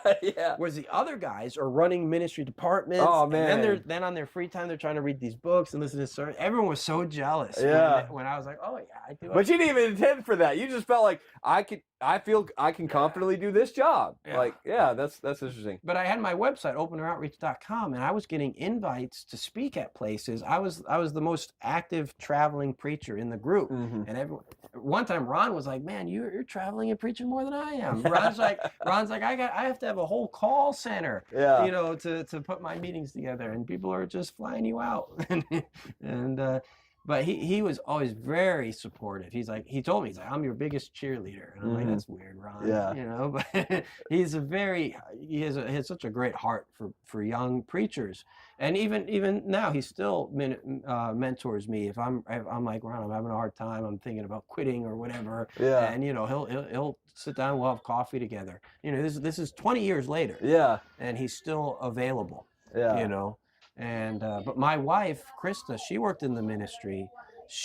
And she's very logistical and organizational. So what you needed. Yeah, and so they would fly her out to the Acquire Fire stadiums to manage all the volunteers. So she was the volunteer coordinator at the youth events. So she had a pretty good job. And that's when the twinkling and the sparkle of the eye came in. Yeah, she joined. I started taking people out every weekend street preaching. And the guys I started taking out street preaching were her group of friends. Oh, yeah. So she came out and saw us, and she was like, you know, didn't know what to think at first, because like, you know, you're preaching, but they're angry at you and they're yelling at you, but what you're saying is true. So she, you know, was like looking at it, and she's like, yeah, I like it, you know. Yeah. Like, that's really encouraging, because a lot of women, especially like brothers that I've seen, like, they're open air preachers, but like, sometimes the woman that they're considering for a pursuit of marriage is kind of feeling uncomfortable because people aren't accepting of what you're doing. Right. And they feel that the approval of others is very important, and so they don't see the bigger, weightier issue of it. And so, some guys will actually drop out because the person that they're seeking affections for is not the person that would be, supportive of the ministry. That's why I've seen supportive wives make or break a preacher, and so that was really important to me. And then also, so we would have a chapel service every month with a big speaker that the ministry would bring in, like John Bevere or David Ravenhill, and like, they would. I don't know the first guy, but I know David Ravenhill. You don't know John Bevere? Oh, he's huge. Yeah, he's got a popular bestseller, like The Fear of God is a book. He's a great preacher with that. I think he originally started with Benny Hinn and then fell out with Benny. I wonder why. But yeah, but he preaches things like repentance and the fear of God. We just went and heard him in Dallas. He's my wife's favorite preacher. Is that right? Yeah. He's David. No, that's John Bevere. Bevere. But yeah, David Ravenhill came and spoke, and I had been listening to Leonard Ravenhill, just the audio recordings, because he had already passed. And before you start, I just want to make sure it's still recording. And I was like, wow, this is the son of Leonard Ravenhill. But I really felt an anointing on his message. Do you remember what the sermon was about?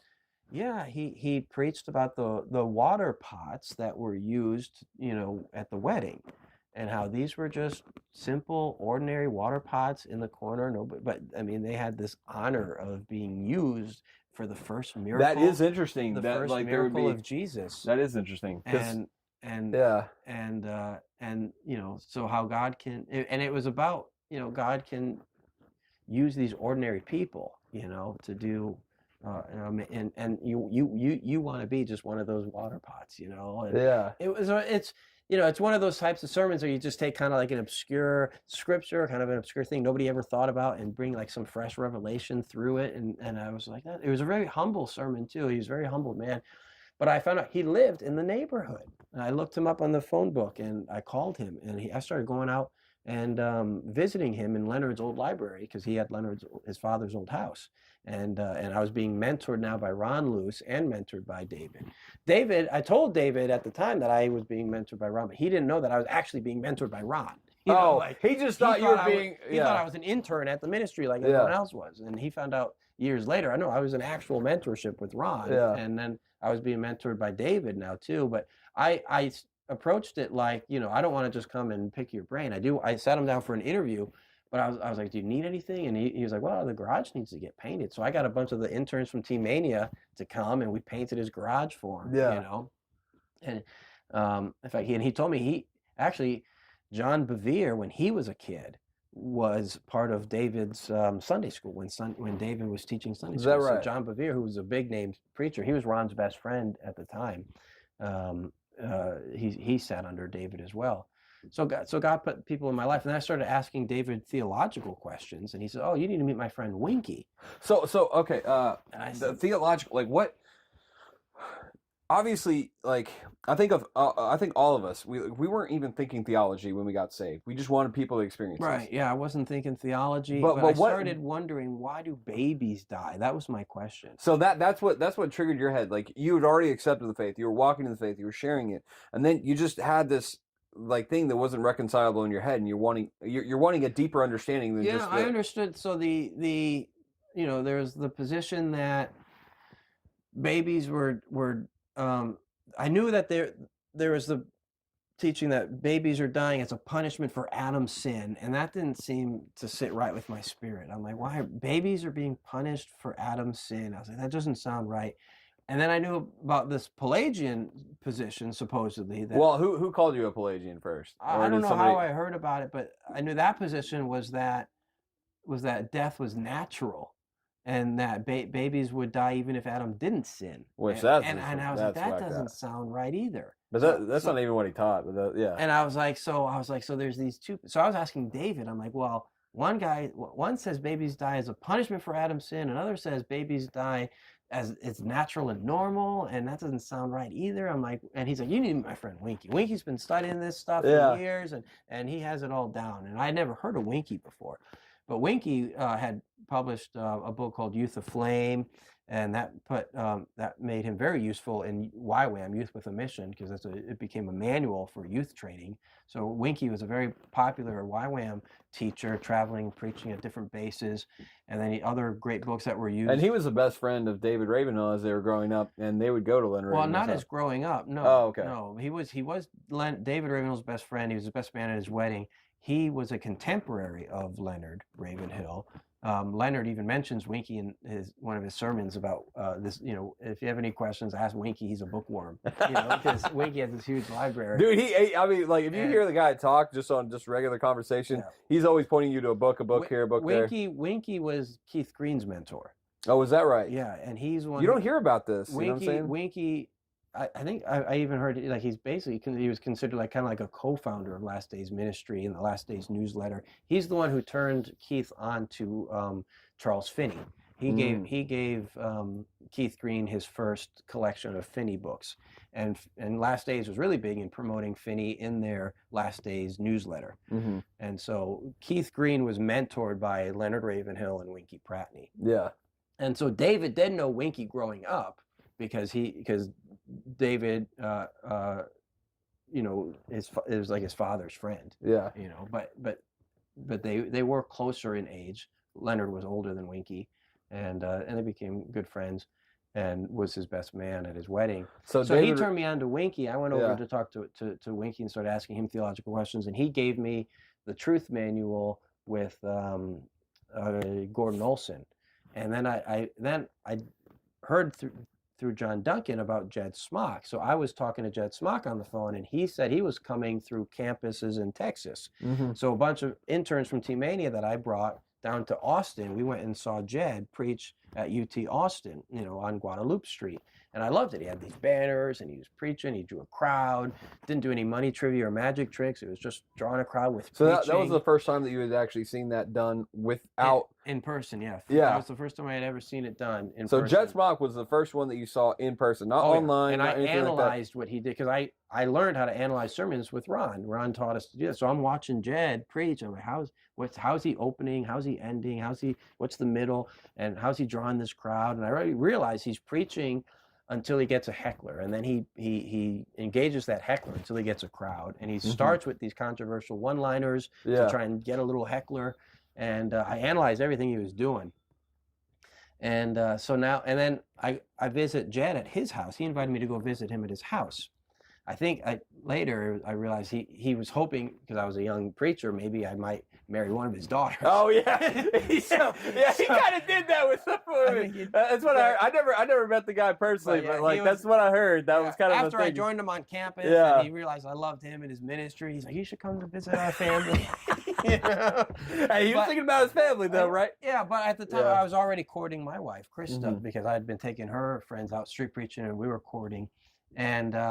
But so I just went up there to learn from them, and I watched Cindy draw a crowd on campus there, and I learned a lot watching Cindy preach. And then I asked him, I was like, so are you like a Calvinist or something? And he, because you didn't even know these terms. I had no idea. Well, I didn't know. You heard them, but you didn't know what they meant. But I assumed maybe he was more of a hellfire preacher, so maybe that's more Calvinistic, like, you know, more the hard line Calvinist or something. But he was like, no. And he gave me a stack of Gordon Olson materials. So this is the second person pointing you to Gordon Olson, right? Winky Pratney, and Winky said his favorite theologian was Gordon Olson. Gordon Olson was a friend of Lauren Cunningham, who was the founder of YWAM. Okay. And Gordon Olson, and then his right-hand man was Harry Kahn. So Gordon Olson, Harry Kahn, and Lauren Cunningham at the founding of YWAM was teaching like Finney's systematic theology and moral government theology in YWAM. And so Winky came up under Gordon Olson and looked up to Gordon Olson as his favorite theologian, you know, and Gordon would teach on things like the broken heart of God, which, you know, like no other theologian would expound on. And that it's still to this day that still to this day, God's heart is so neglected, and it's all about, like, even Calvinists will talk about you, like God's so sovereign, but he's so impersonal the whole time he's being talked about. Right. And they make the greatest attribute of God like his. We're accused. That's what's funny. We're accused of making man so high, but yet his emotions are so denied. Right.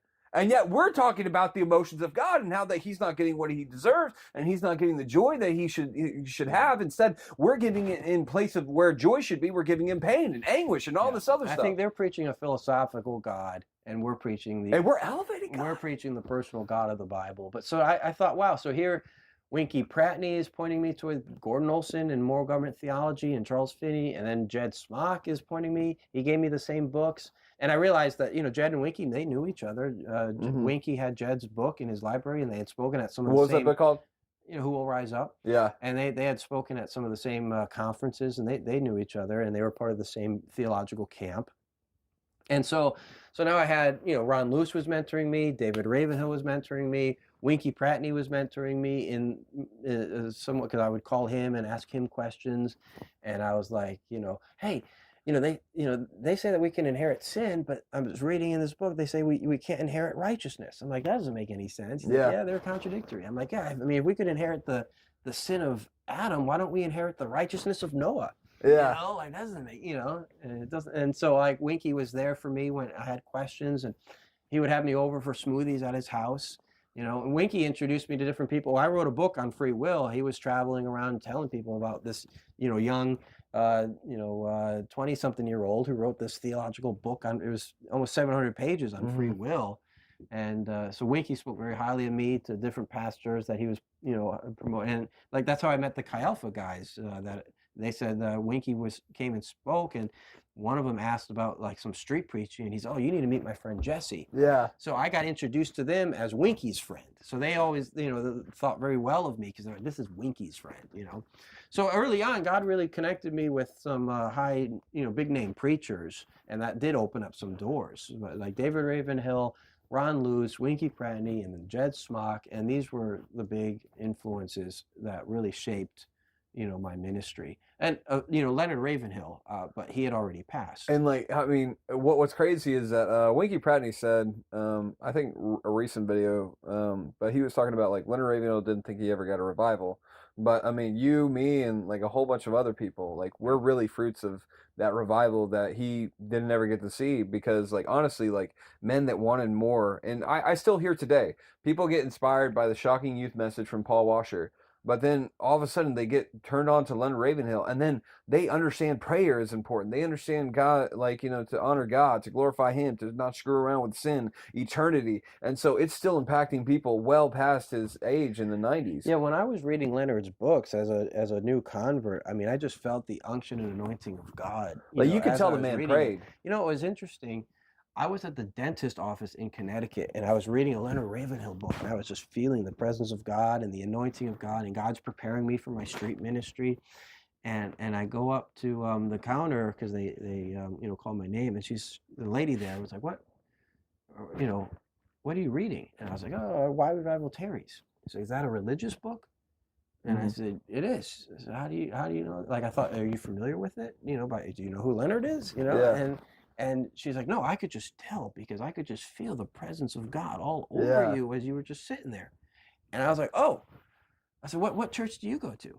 And she's like, oh, I don't go to church. Yeah. I said, well, what do you mean? How do you know about the presence of God? She's like, because I could feel it.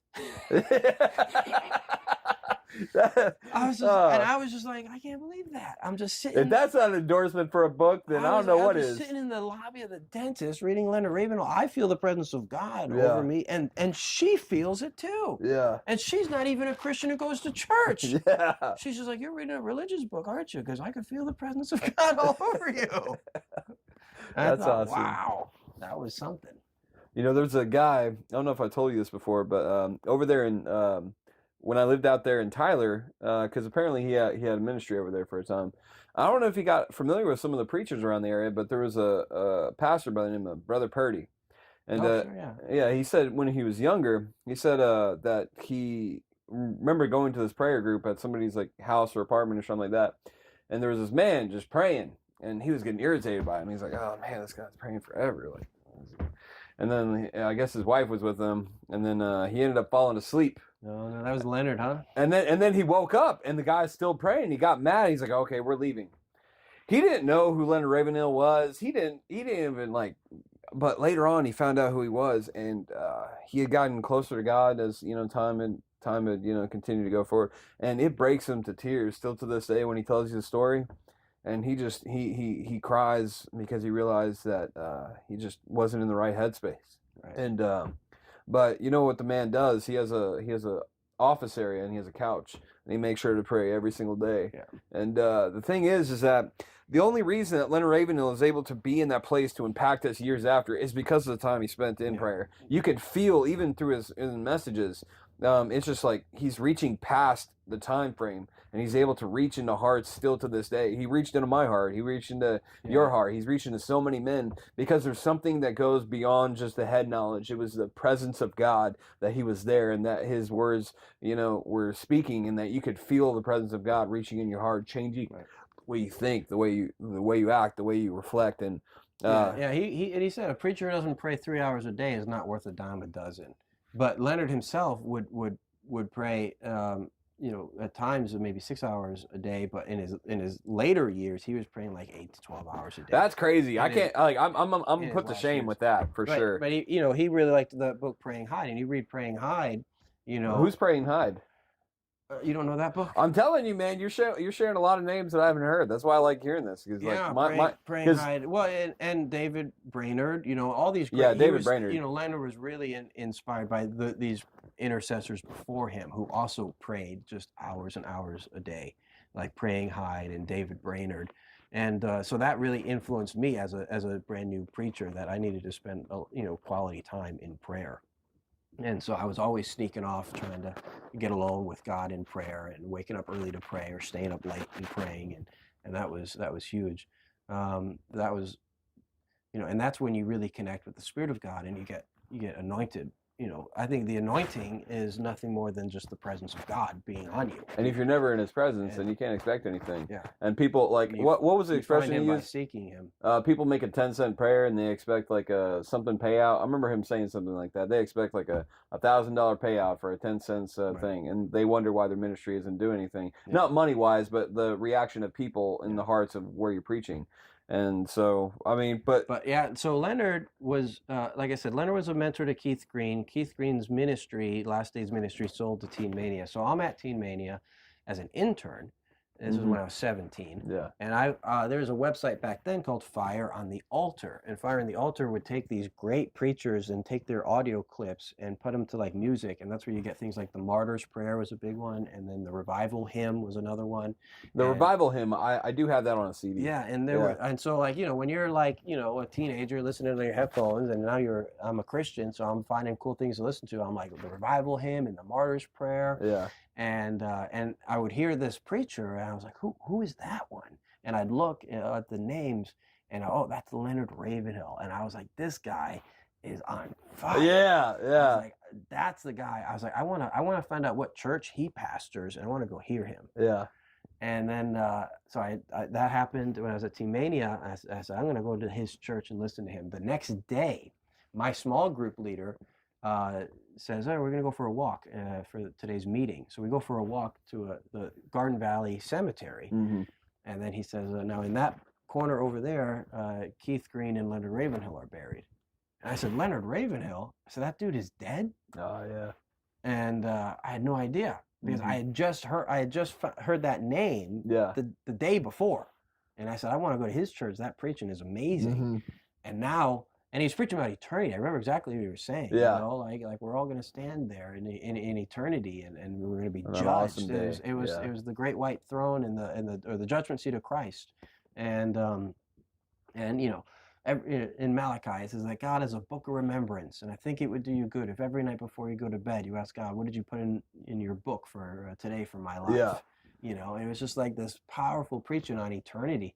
And so I'm like, this guy was preaching on eternity, preaching on standing before God, preaching on it. And then, boom, I'm standing in front of his grave. Yeah. I'm like, he's in eternity.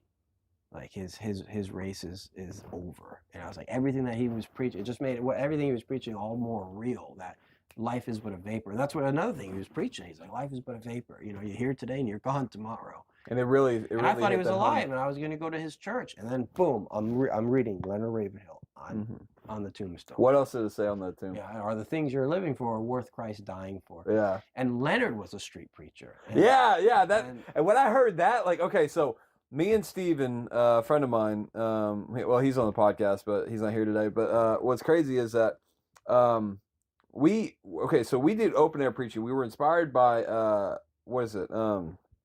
Ray Comfort, and then we saw like what's his name? I just mentioned his name. He had the shocking Paul Washer. So we saw these two guys, and Paul Washer, his open air preaching just was him open air preaching about his testimony, essentially. But we appreciate it. We were like, oh man, like this is what we want to do. And then we saw Ray Comfort, and he had done some open air preaching, but he had done the like questions, you know what I'm saying, like spell stop, or no, he said spell spot, and then he said, what do you do at green light? And then they're so if you're wrong about this, you can be wrong about that. And we use that from time to time, but whatever little bit helps you to get out, because sometimes you got that uncomfort, you know what I'm saying, that comes over your chest, and you're just like, it's a good way to like kind of engage people on a different level. But we go out there, we start preaching, and our first preach was ever on OU campus, and what was crazy is that they have this big old statue of a farmer, and he's casting seed, and so it was just like really really impactful for us. And they were like, yeah man, we're casting the seed, this is what this campus was made for. But all we did was repeat Galatians 5:19 through 21 and 1 Corinthians 6:9, 10 to 11, and we just repeated it over and over again. People would stop for like 3-4 seconds, and then we were like, man, how do we go on from this? Like, right.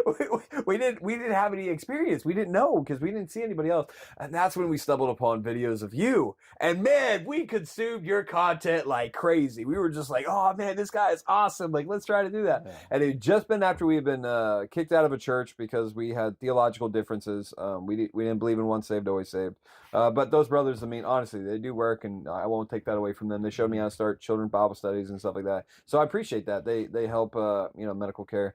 But we had saw you, and we had also been listening to Leonard Ravenhill. And so when we saw you and we had got out there and we heard him sing, where it happened to the street meetings and stuff. And I was like, what? This guy, the guy we look up to, man, he was also like, this is awesome. You know what I'm saying? Yeah, well, see, I would hear Leonard in his messages. He would have these little segments where it's like, oh, he's talking about, I walked the breadth of England and the length of England, and we slept in fields at night. And we were out on the streets preaching, and why are we fishing in the same bathtub every night? Like, like the street meetings are gone. And so I got those little clips together, and I gave them to that brother at Fire on the Altar, who had the revival hymn and the martyr's prayer. And I said, someone needs to make a street preaching compilation. I didn't know how to do it, but I found these clips. So I gave it to him. So he took those clips, and then he took clips from my preaching. Back then I had audio of my bus stop preaching. Yeah. And I was in front of I was like, oh, I'm out here in front of Gotham, a club, it's raining, I'm going to preach. And I'm like, the light has come into the world. Yeah, I remember that. I remember hearing that, yeah. Rather than light, And we didn't even know that was your voice until later. Yeah, and so he took those Ravenhill clips, and then he took, those open air preaching clips. He put together this compilation of all the street meetings of God. Yeah. And that was it's still on YouTube today. It's a really powerful compilation. And but yeah, that was, so I heard Ray Comfort talk about open air preaching, and then I listened to Leonard Ravenhill, and he's talking about street preaching, and so that was that really helped. And he talked very well of Finney, and because he was yoked up with Keith Green in Last Days Ministry. You can hear it in his sermons too. He mentioned Gordon Olson. Mm-hmm. He's like talking about, like, if you have has Gordon taught you guys this yet? No. Well, if he hasn't, he's gonna. Gordon's gonna teach you about this, and he obviously was speaking to the Last Days interns, and Gordon Olson used to come and teach them, and so because Gordon Olson was basically like a Charles Finney theologian. And like what I appreciate about him is that while you're listening to, like, the only exposure that I ever had, I'm pretty sure I read one of his books, but I also like watched that like 30-part video that you have of his conference, and like, man, he really gets into it. But he talks about God's feelings pretty much the entire time. So Gordon Olson, that was a YWAM base in Switzerland that recorded that. So there's like 30 messages. But like it really highlighted the point. And then like when we heard you, because one day, this is what happened for me and Steven. We had heard you, we had been watching all these, and then all of a sudden, I don't know if it was me or Steven, but we saw, oh, you're having a Sharing Your Faith conference. We had just enough money to get there. we didn't have enough money for 3 nights at the hotel. You know, sharing your faith was the manual Gordon Olson wrote. That was his first name. That's where I got the name from. So the idea was to revive this old teaching that used to be around with Last Days Ministry and YWAM and the founding and this great teaching that, you know, and to bring it back and to merge it with the evangelism community, you know, because good theology goes hand in glove with evangelism and soul winning. You know, and like your theology should make you a better soul winner. So we had just gotten kicked out of church, right? Because we disagree with once saved, always saved. We understood you could live above temptation. You didn't have to fulfill the lust of the flesh. You know, we could actually say no. We could honor God. We could please Him. Like we understood these things. And then like we saw you, and we were like, okay, like we got the little bit of money we had, and we drove all the way there to Texas, and then from there we went to the hotel, and we were last minute, like, you know, we signed up for the thing, and we were like, oh crap, this is like in 2 days. Oh crap, we're going in. Oh, yeah, like we had no time, and we were like, oh man, this is worth it. We got to get over there. So we head out, and we get to the hotel, and we heard that there was a discount if you signed up, and we're like, oh well, I mean, we're signed up for it. Can we get the? And they I guess they got permission from one of the managers. Like, yeah, that's fine. But all we could afford was 2 days. We were tapped out. And so we were there, and that's better than me, because when I went to my first Ray Comfort conference, I was an internet team meeting. I had no money, so I was gonna just sleep in my car. And then one of the guys found out I was gonna sleep in my car, and I got hooked up with Brad Snow, Brad Snow does all the website design for Ray Comfort. Oh, is that right? But he lived in the Dallas area, so I got to stay at Brad Snow's house instead of sleeping in my car. So I was like, God hooked that up nice. That was very nice. Yeah, on the way, like, so after the conference, we preached at Shreveport, Louisiana, and we couldn't stay there, and y'all were going back to the hotel. And so when we got back to Texas, it was like, I don't know, like 3, 4 in the morning or something like that. And that was an awesome time. Like what I appreciated about your conference was that after hearing all this good advice, we actually went out and preached what we understood and knew. In Shreveport. Yeah. Yeah, that's right. And it was awesome. I remember this one tall black dude. He was outside, and we were telling him he was getting convicted about smoking weed and stuff like that. So he let go. And there was like one. It was the son of one of the guys that were there, and he said, "Is that cigarettes in your pocket?" And he's like, "Yeah, it is." And he's like, "Well, you should let go of that too." And we didn't even think about asking that. And then like, I didn't think it was that big of a deal in my head. And then all of a sudden he had a hesitation. He was like, and as soon as I saw the hesitation, I'm like, yeah, you got to let that go too. Because that was the thing he was holding on to. Like if he didn't really let himself freely let go, he couldn't do it. And then all of a sudden when he did that, he was unashamed in front of his friends and stuff. He was like, praise Jesus. Like, and we saw a real time holding somebody accountable to not let something in between your relationship with God, what you conscientiously know is wrong. Don't make excuses for it, but to release it. And we got that from the conference. But the biggest thing that we took from your conference was the atonement. And when you gave us the example of Zeleucus, me and Stephen, we had been trying to work out atonement theories. Like we didn't even know the different atonement theories, but we had heard all this. But when you described, it's like God wasn't so angry that he wanted to beat on his son, right? But rather it was that he was looking for a method to uphold his righteousness by establishing his government without compromising his authority, while extending mercy to those that had fallen away, not because he, it was incumbent upon him, but because of his great desire to actually extend mercy to those who are undeserving. Right. It put a lot more emphasis on the love and aspect of his heart. For God so loved the world. It made sense. And it was beautiful seeing those things. And after that, the atonement is not God trying to pacify his anger. No. The atonement is God justifying his mercy. Right. God still has wrath and anger after the atonement, but what he needs is a justification to pardon. And I gave a message in Virginia Beach at a conference, and they asked me to speak on the necessity of hell. Why does hell exist? What are the reasons for hell? And I went through all the reasons for hell. Hell exists to be a public display of God's anger and God's hatred for sin, God's regard for his law, God's love of righteousness, God's, to deter other people from sinning. And I went through all of the reasons that hell exists. And then I said at the end, and this was the pivot and twist of the sermon, was the atonement accomplishes all of these things. And so that's the why is the atonement necessary? For the same reason hell would be necessary if there was no atonement. So every governmental purpose of hell to display his anger, to deter other people from sinning, the atonement takes the place of hell. If God is going to remit our penalty, which is hell, something must take its place to accomplish its governmental purpose. Where is that message? Is it still on you? Is it on YouTube or not? Yeah, I think I just put it on. I put it on my YouTube recently because I didn't record that one. It was a really good one. And so when I just spoke at a church in Canada, I gave that exact message. Okay. And so I recorded the audio on my phone.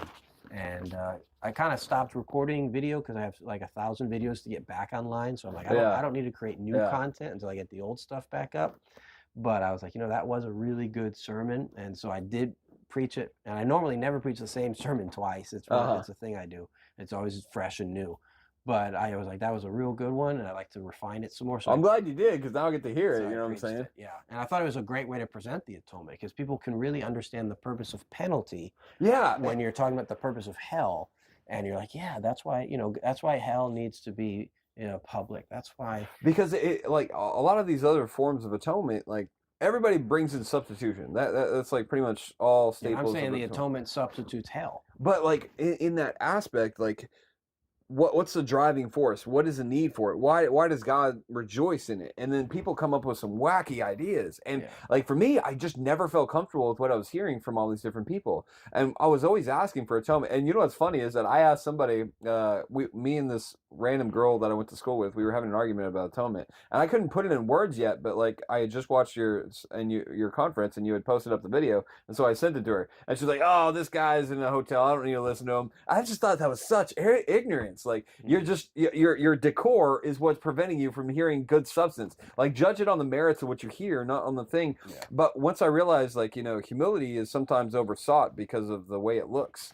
And like I was just so appreciative, because like honestly, if you were to look at you, you would not think you were a gangster rapper, fighter, brawler. Like you would not visualize that if you see the family man that you are now with your 4 beautiful children, your beautiful wife. I posted my first passport for my first mission trip when I was 16 years old. But everyone thinks it's a mugshot. It looks right. You got like a mugshot. You got your wife beater on and stuff. And when I came back from the mission trip, we're going through the checkpoint at the airport with the customs, and we had we came from Europe. It was a different time zone as the other side of the world, so like it was in our new sleep habit now, this is like like 3 o'clock in the morning, but in the US it's not. So I'm like so tired and bloodshot eyes, and the customs thought they're like, he's on drugs. And the pastor had to vouch. He's like, no, he's not. we just came from it's a red eye flight. That's what they call it. It's like this is.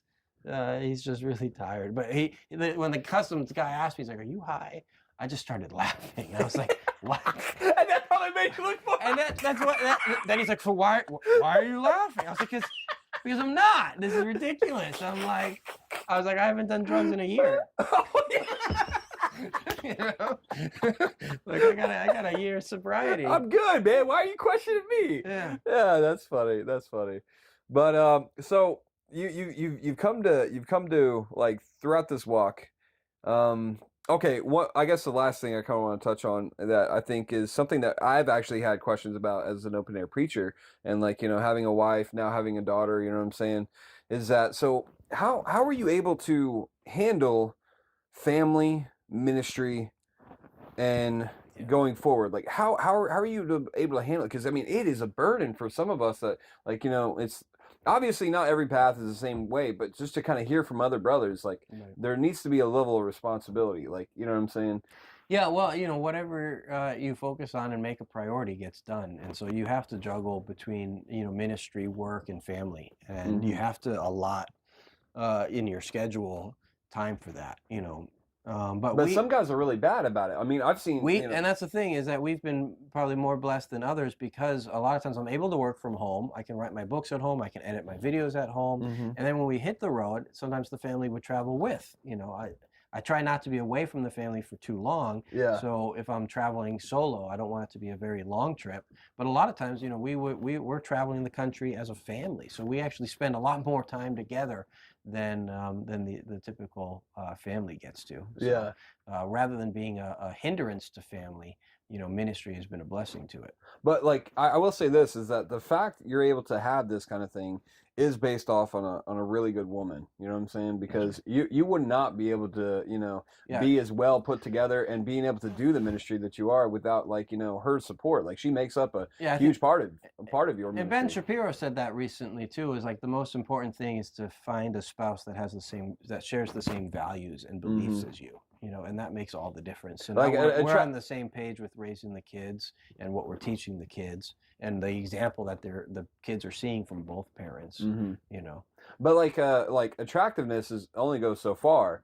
Don't get me wrong. Like we both landed women way better than us. But I mean, well, you have to be attracted to your wife. But I remember, like I was being mentored, like I said, by David Ravenhill, and I told him there's this this girl, and she's got like a great prayer life and all of these things. And so your mind was you understood the maturity of it. Oh yeah. And but he was like, well, you have to be attracted to her. I'm like, oh no, I am, but she's got a good prayer life. He's like, yeah, you don't want to marry some old hag that's a good prayer life. David Raven said, yeah.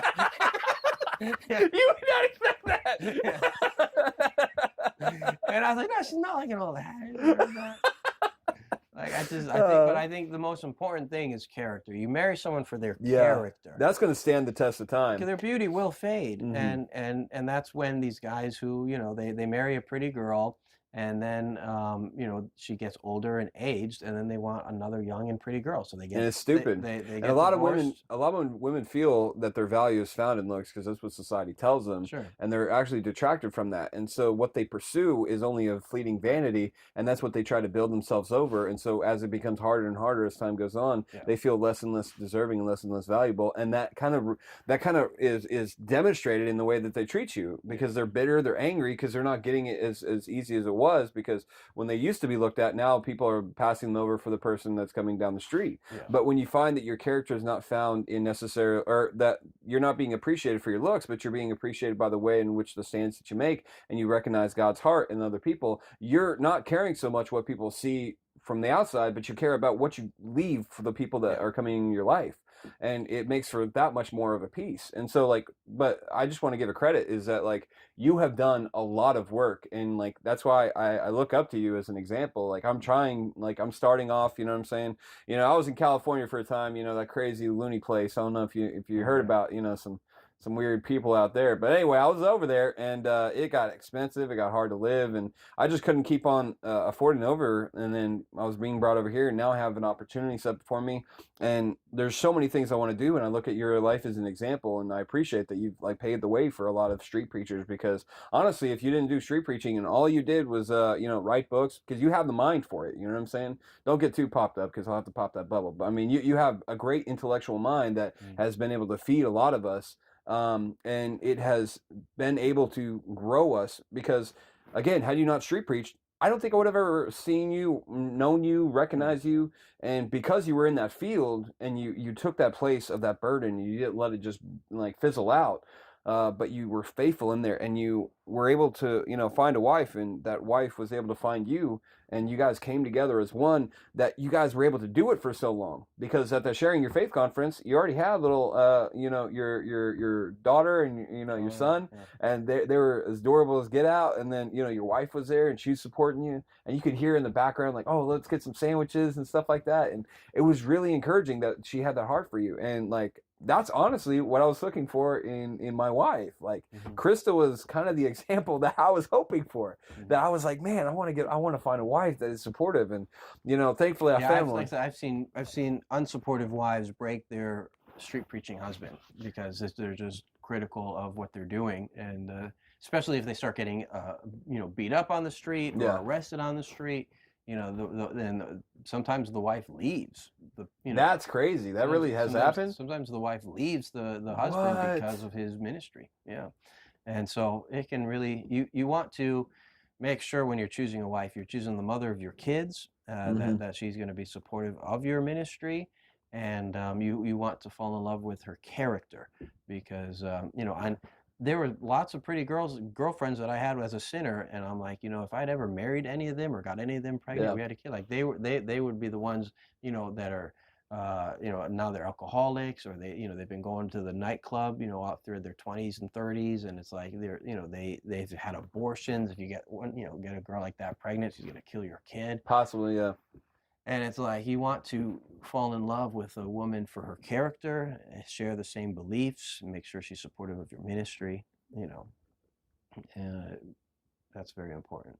But that is crazy though. But I mean, that's why it's so important. Like, if you are watching this and you guys are inspired, if you're a girl or a guy, like, I mean, it's really important that you invest in your other half, because you're not a solo person. You're the other half, and you're supposed to be pouring into each other. But yeah, when I brought Krista to church and I introduced her to David was like, "Oh, this was the girl you were telling me about?" He had an old hag in his head, like, she has a prayer life, huh? Because I'm telling him about her prayer life and stuff, and he thought you were over spiritual without any kind of sense of taste and stuff like that. But I heard, so how did you get? So you were at his church? Was he a pastor? David was. So the church we go to, it used to be a ministry called Agape Force, which was an evangelism ministry that really loved Charles Finney. They had people like Winky Prattney and Gordon Olson teach, and a lot of those guys would go to Leonard Ravenhill's prayer meeting.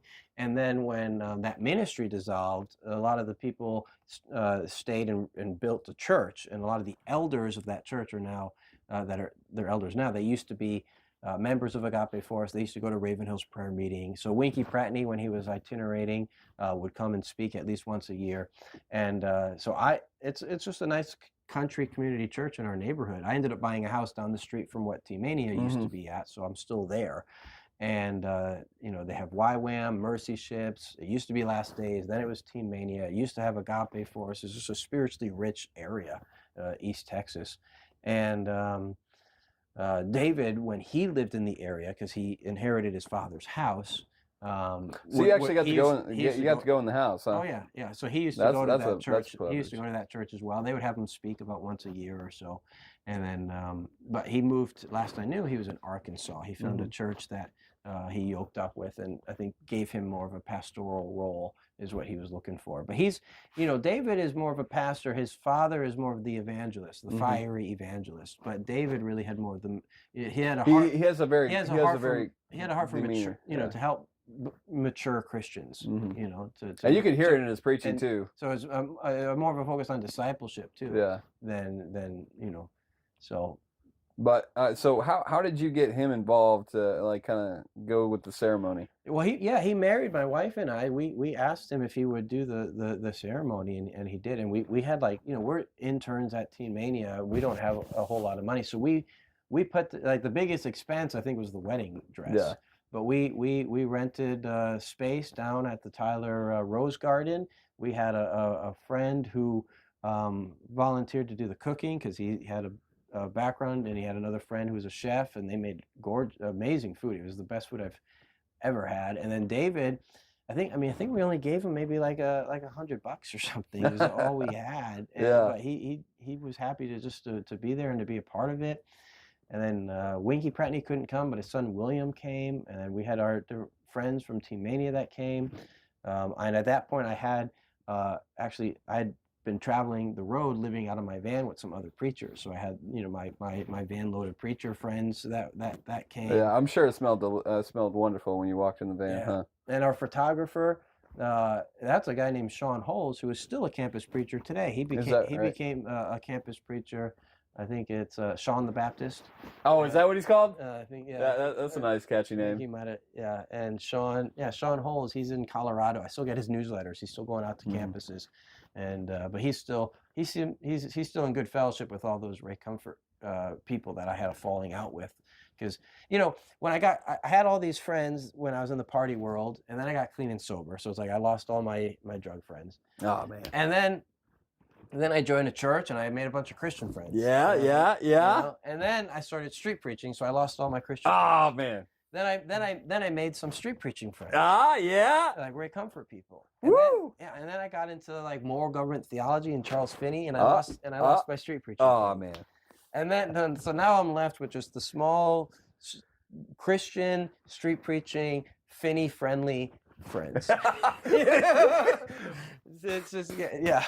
Yeah, it's there. Yeah, that's where we're at. Yeah, but I mean, what really stood out to us though was your emphasis on the character of God. But you engage us intellectually. Some people are motivated by emotion, which I think is a caution because like if emotion can bring you in, emotion can take you out.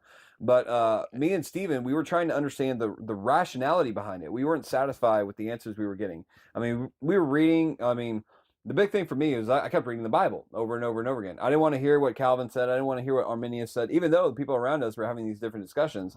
Obviously, I leaned more towards Arminius because I was like freedom of will, but I didn't want to read his works. I didn't want to read his works. I just wanted to read the Bible. So when somebody brought something up, I could answer in my head from Scripture. Right. And that's what I liked about Charles Finney was he was very intelligent. It made rational, logical sense. And, the more I thought about Calvinism, the more I'm like, that it's just so full of contradictions. It's not consistent. Well, you're predestined from the beginning of the world to have the thoughts. Yeah, but John Piper says, don't waste your cancer. And so you glorify God by getting cancer, but you give God the glory of your cancer. Say, God predestined this for me and it's good for me, or else you're going to waste your cancer. And I'm all like, but you can't waste your cancer unless God predestined you to waste your cancer. You're acting like they have a choice to waste it or not, like as if it was free will. I was like, and it's just so many contradictions. Like, they say the atonement satisfied the wrath of God, but then they say even the elect are born under the wrath of God until they're justified by faith. But if it's from eternity past, then has it already been resolved? And therefore, why is there any kind of duration of time? The more theology should make more sense the more you think about it. And it got confusing. Not less sense the more you think about it. When I heard people talking about it, I'm just like, but they only have like two texts that seem to favor their opinions, but it's at the expense of any other thing that goes contrary to their way of which they view it. It just seems more like this is what they want to believe. They want to believe they're elect. They want to believe they're once saved, always saved. They want to believe they're covered by the imputed righteousness of Christ. It's just personal to them, there's also based on. There's also like the aspect of like a group mentality, people with doctorates, people that are smart, and so they appeal to men that are wiser than them, and they I feel sometimes blindly follow it. That's what I loved about moral government theology. Was like Finney was intelligent, rational, logical. Gordon Olson was an engineer, and you read his writings, very intelligent, well spoken. Yeah, he breaks it down. Like whenever I remember reading his book, and it's like, okay, I got to read this a couple more times because he got really down to the minute detail. And it was what I already believed. I believed I was responsible for my own actions, and that was a big pivot and turning point in my life of getting clean and sober. Was not blaming other people for my choices, and no one's a Calvinist when they come to the Lord to ask for forgiveness. Right. Well, nobody. All the Calvinists I know were not Calvinists for years. Because you have to ask for forgiveness for what? What? For your own sins. Right. Yeah. And so but I was always drawn to, like I said, when I was a criminal, I wanted to be an intelligent criminal. But it's a contradiction because crime's not smart. It's stupid. If you really want to be intelligent, don't be a criminal. Right. Like that's really intelligent. But that's what I loved about moral government theology. The writings of Finney, the writings of Gordon Olson was that this is intelligent, rational, biblical, scriptural.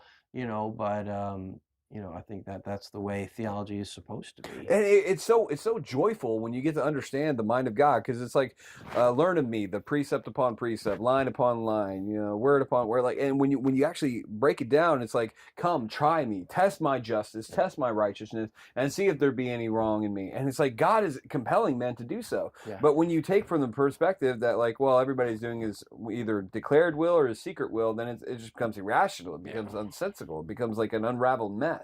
I think also I'm very practical too, and I like a theology that's it's practical. It's like I have free will, I'm responsible, I can better my life, I can choose my own character. Like those are very practical. Yeah. But when other theology like Calvinism, I think is very abstract. It's like, oh, you're covered by this mystical imputed righteousness of Christ. Yeah. You were elect before the foundation of the world. It's all these abstract ideas, and it's so distant, and it's not very like.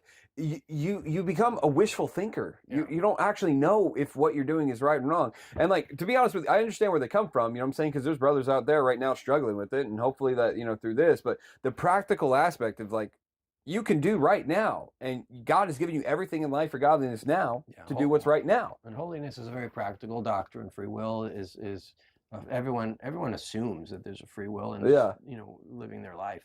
So practical theology, intelligent theology, and of course, it has to be, rooted in the scriptures. It has to be, and that's what I liked about Finney and these others. I was like, these guys are teaching what I learned from my Bible. Yeah. Like, I was a part of a Calvinist church when I got saved, and they're saying you're once saved, always saved, and I'm reading in the Bible, like, that you could fall away and you could, shipwreck your faith. You can not finish until the end. You can be disqualified. You can be go back to the world that you got escaped from. Right, you can be cast away, and so there's a conflict between what they were preaching from the pulpit and what I was learning from the Bible, because I learned growing up in the Catholic Church. What I learned in the Catholic Church was not what the Bible taught me. Yeah, the Bible says you need to be born again, and so now as a new convert, I'm like, I need to learn my theology from the Bible and critique the pulpit with the Bible. And I feel like if so many people would go back to the scriptures, actually read them, because when I talk to some of these guys, they don't even know that some of it's in the Bible. Right. And it's just like, because that they would rather have somebody think for them. But that's neglecting the commandment to love God with all your mind. That's right. Because once you do that, it's like you put your mind in the place of, okay, God, shape it and mold it through your word. Right. And then all of a sudden you're able to see it with clarity. And then once you understand why he commanded what he commanded, it's like, oh, that made sense. Right. It makes sense. And then you see the wisdom of God, the understanding of God, the repercussions if you don't follow it as an individual level, a family level, a societal level, eventually like country level, is that like individual decisions affect your family. Family decisions affect the society. Society affects the country that they're in. Yeah. But if we would just obey God, that all these blessings come forth from it. We can have confidence in one another. We can trust one another. We can have peace with one another. We can fight fights that like we all can come together and be like, hey, our brothers are suffering in another country. Let's not go to war with each other, but let's try to get them to be self-sustaining. Like that's what we could be doing as nations. But instead we're trivially fighting on stupid things because we're gratifying our sin and our pride and our arrogancy, and like we're letting the devil be the enemy behind the grounds, but yet doing his bidding on behalf of ourselves instead of like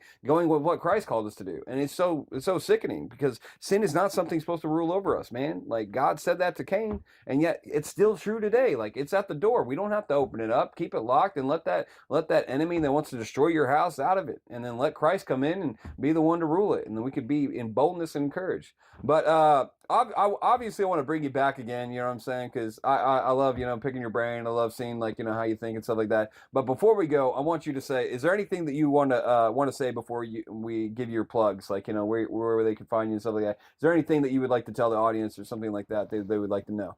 Oh, well, I hope you were encouraged and edified and inspired by the different street preaching testimonies. But it's great to hear about. But everyone needs to make their own stories, And so we should just be the next chapter in the book of Acts. Yeah, absolutely. And so it's great to sit around and talk about how we got saved and talk about what we've done in ministry. But we need to keep it going. So everyone needs to. Be a witness and be a light where you're at. Share your faith with your family, your friends, and your neighborhood, and God can move, and you can see people's lives changed. And what we really want to see is a countrywide revival. So absolutely. Amen. Amen. Well, okay, so where can they find you? What's the best way to support your ministry? Yeah, my website is openairoutreach.com. Okay. And because that's openairoutreach.com. Yeah, so we're missionaries to America. We travel around the country preaching on street corners, in front of bars and clubs, on universities and college campuses. I think I've preached on over about 150 different universities across the country and in Canada and elsewhere.